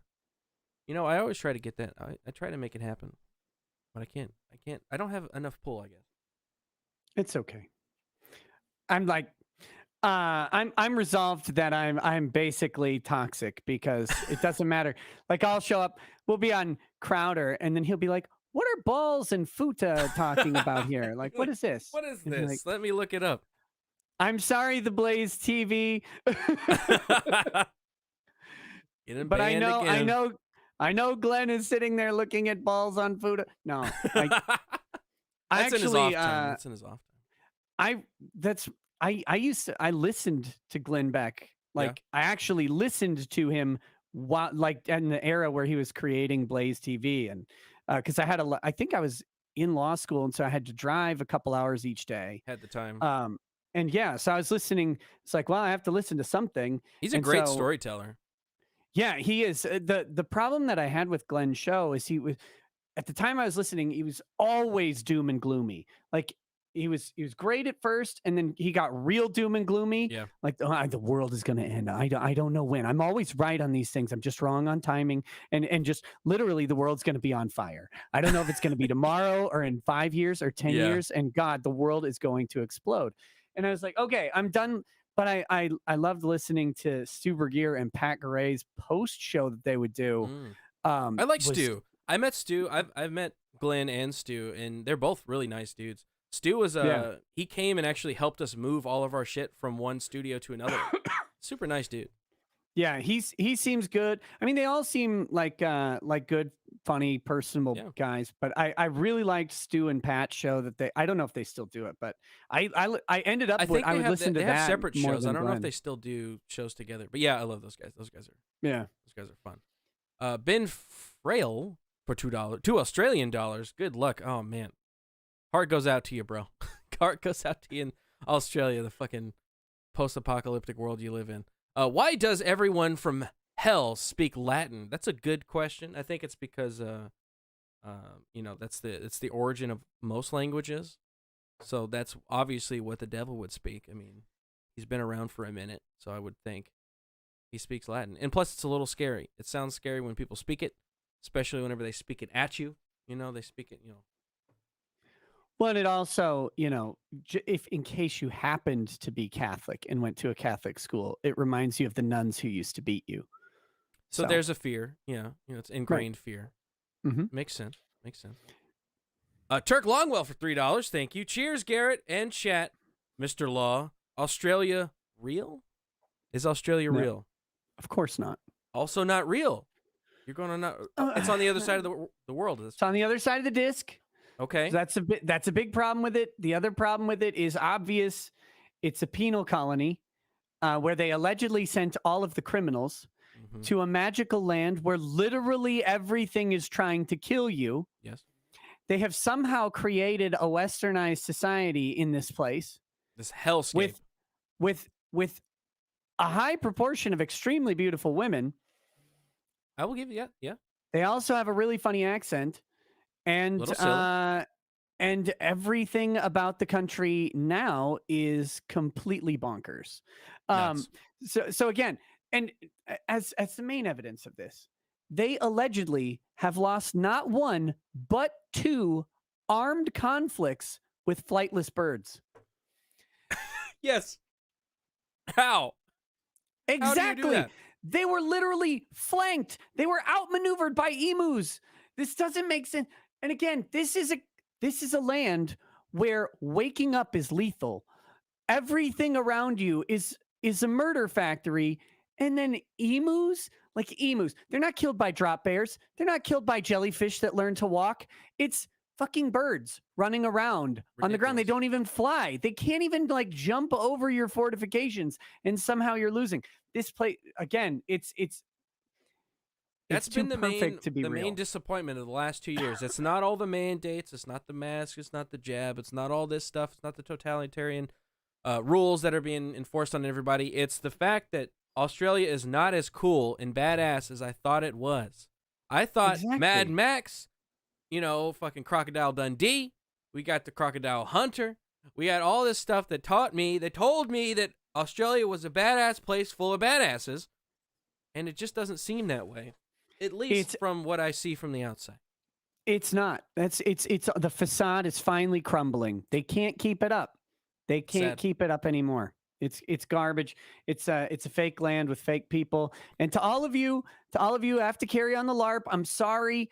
Like, I know that you have to send hate my way and be like, this bloke doesn't know what's going on, crikey, or whatever. Right, yeah. Look, I They're get made it. up words. I get that you have to do this, but you deep down know the truth because you're a Fed. They're all feds over there. They all wear glasses, sunglasses, and short shorts. Stitz 4 for $2. Good job finding someone besides TY to boomer tutor. Some lore I don't know about. I think they're referring to my friend Ty Beard, who's like a lawyer in his 50s who comes on my show for some reason. I have to teach him the horrors of the internet. Oh yeah, Ty. Yeah, okay. Yeah, Ty. The Dragon's Treasure for $5. I missed the entire stream. Well, we're still going. Fucking, what are you talking about? We're going right now. All of it. You can always go back. It was a great stream up until this point, and then you derailed it. I missed the entire stream. Here's apology money. Well, I appreciate it. Thank you. I don't accept the apology, though. Also, what would a Fuda flavored tea taste like? The real Balls. important question. It tastes like balls. Salty. Yeah, a little tangy, I think. Mm-hmm. Mm-hmm. Maybe a little stray hair in there. Yeah, you get right there, like, you got to get it out of the back. Russian flossing. That's what I call that. Oh, okay. I like that. All right. I think that's all of the super chat. So I will wrap it up. I will let Nick go. We could do this all night, I feel like. It's been a great time so far. Event Horizon. We got to do it again. Yeah, for sure, dude. We got to talk about, there was a movie that you referenced early that I was like, I should have fucking wrote it down. What was it? It was something you talked, we'll figure out what it was. Jamie, go back to the tape. Sorry. Look it up, Jamie. But yeah, for sure. I'm gonna get you on. We're gonna talk about movies once again. And is there anything you would like to plug before we get out of here? I mean, you're suspended right now as we speak. I'm suspended for 1 week. That should end on Friday. I have been streaming on my Rekieta Media channel. I will likely stream tonight at 11 p.m. Central. I believe Joe Neerman, Good Logic, will be on with me. Should be a fun, relaxed show. I guess I have an hour. I have an hour and 17 minutes to get ready for that. So come over to Rekieta Media. Rekieta Media is my alternate channel, and then streams on the main channel will be back as soon as they can be. I believe Friday night is the first one. So awesome. Come hang out. We talk about random legal stuff, and I think once my new channel is back up, I'll be doing the deposition coverage of Rudy Giuliani versus Eric Coomer. So if you want to watch again. Yeah, if you want to watch like 4 hours of depositions, which translates to like 8 hours of live streaming. I watched all of the depositions of and the Vic case. The Vic. It was so fascinating. I was like, what is this? This is so fascinating. All of your breakdowns are fucking great. It's fun to do them. These are long. Like the Eric Coomer's deposition's 4 hours. I think Rudy's is 4 hours. Man. So they're going to take a long time to get through. And then the main thing is next month I'll be covering all of Kyle Rittenhouse's trial. Oh, that's going to be great. That's going to be great to watch. Yep. So I'm gonna try and cover not it great for Kyle. I hope it's great for Kyle. I hope it's great, but it's going to be very entertaining at least. I think so. All right. Well, thanks, dude, for coming on. I appreciate you taking the time out to watch a movie and talk about it with me on my channel. It's been a great evening. So cheers. Thank you so much. I got one super chat came in. Eldritch Blasted for $2. Legit question. predictions for 2020, or 2022 and 2024 elections. What's your prediction? I think Republicans Ban. narrowly retake the House. I think they do. I think I think there's enough unrest, and I combine that with the census changing some of the seat placements. I think the Republicans will end up, taking the House in 2022. I don't know that they're going to get the Senate on that. And then 2024, I mean, it kind of looks like Trump's going to run, but I think so. I honestly, I know this isn't super popular, but I think Trump's best move would be to get everything ramped up for a run, take a lot of heat, and then pass the baton to DeSantis for 2024. I think that gives the best chance of taking the White House back. I agree. I went into Trump's presidency not liking him very much. I was worried about some of the things he said. He didn't do those things. He didn't end up being an authoritarian monster. But I think he carries a lot of baggage with the Republican Party. For sure. That's gonna make 2024 really a mess if he runs. So I think DeSantis, they keep trying to like trash him, but they really have not landed a solid blow on him. And he's just he's a cleaner dude. He's got military background, straight-laced. He's able to dismantle people's arguments very succinctly, and with all of the character of Trump, but without all of the flaws. He's able to shut somebody down and give somebody facts without opening up his sides. Because the trouble with Trump is that he would do that, but he would also open up himself for attacks very easily. And I think DeSantis just doesn't do that whenever he knocks somebody down. Since we talked about Glenn Beck, I got to say it. Glenn Beck was saying back in like 2012, 2013, he's like, what we need for a president? We need a guy with mustard stains on his shirt. That's who we need. We need the guy who's going to just come in there, be brazen and brash and like a normal guy, and he's going to come in and do it. And then Trump runs, and like Glenn Beck doesn't recognize that that's the guy. It's exactly the guy you were calling for. He was eating Taco Bell out of the fucking thing. That's the guy. That was the guy. He's got like his tie tucked into his shirt pocket so he can eat tacos. That's the guy you wanted. He's exactly who you wanted, and he didn't recognize it. And it was so funny watching that, because like I had stopped watching Glenn at that point, but I would see his comments for here and there, and then like watching the next 4 years and getting commentaries, he's like coming around and warming up to him. Yeah. That's not a criticism. I was doing the same thing. I was very, very worried about how Trump was going to be on the press and stuff like that. And then turns out he didn't jail the press, even though they treated him worse than they've treated just about any president since Reagan. And it's like, and he didn't do all of the things that it kind of looked like he was indicating he would. And that's to his credit. He wasn't an authoritarian nightmare.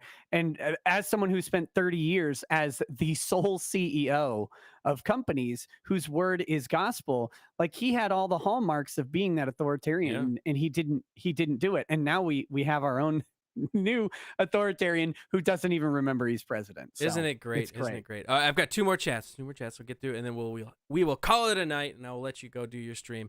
Marty Ludd for $2. Damn Stingray. Damn Stingray killed the heart and soul of Oz. That's right. Poor freaking stab right in the heart. I didn't think that was how he was going to go out. It was such a shock. You think he get eaten by an alligator or something? Yeah, something cool. Damn Stingray. Fuck that shit. Sucks. Lord of S'more for $5. Of course, Nick would want to go over a depot by someone named Coomer? Yes. The Coomer deposition. Coomer. All of my questions would be about pornography if I was the lawyer doing the deposition on So Coomer. your name's Coomer, right? What about What is the circumference difference between your right arm and your left arm? What's the furthest distance you've ever shot? I just want to know these facts. I just like to know these facts. Anyways, so thank you, Nick, for coming on and talking about Event Horizon. It was great. We will have you on again very soon. Thank you, everybody, for the super chats. I appreciate it. All the lore I don't know about, but thank you so much. I hope you guys stick around. We're going to do this every Wednesday, plus gaming streams throughout the week.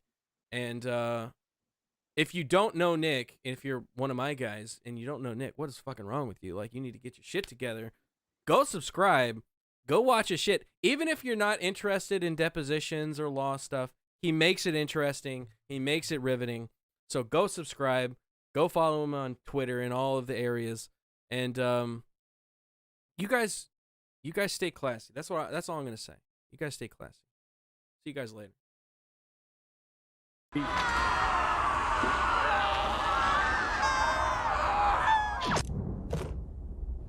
We're leaving.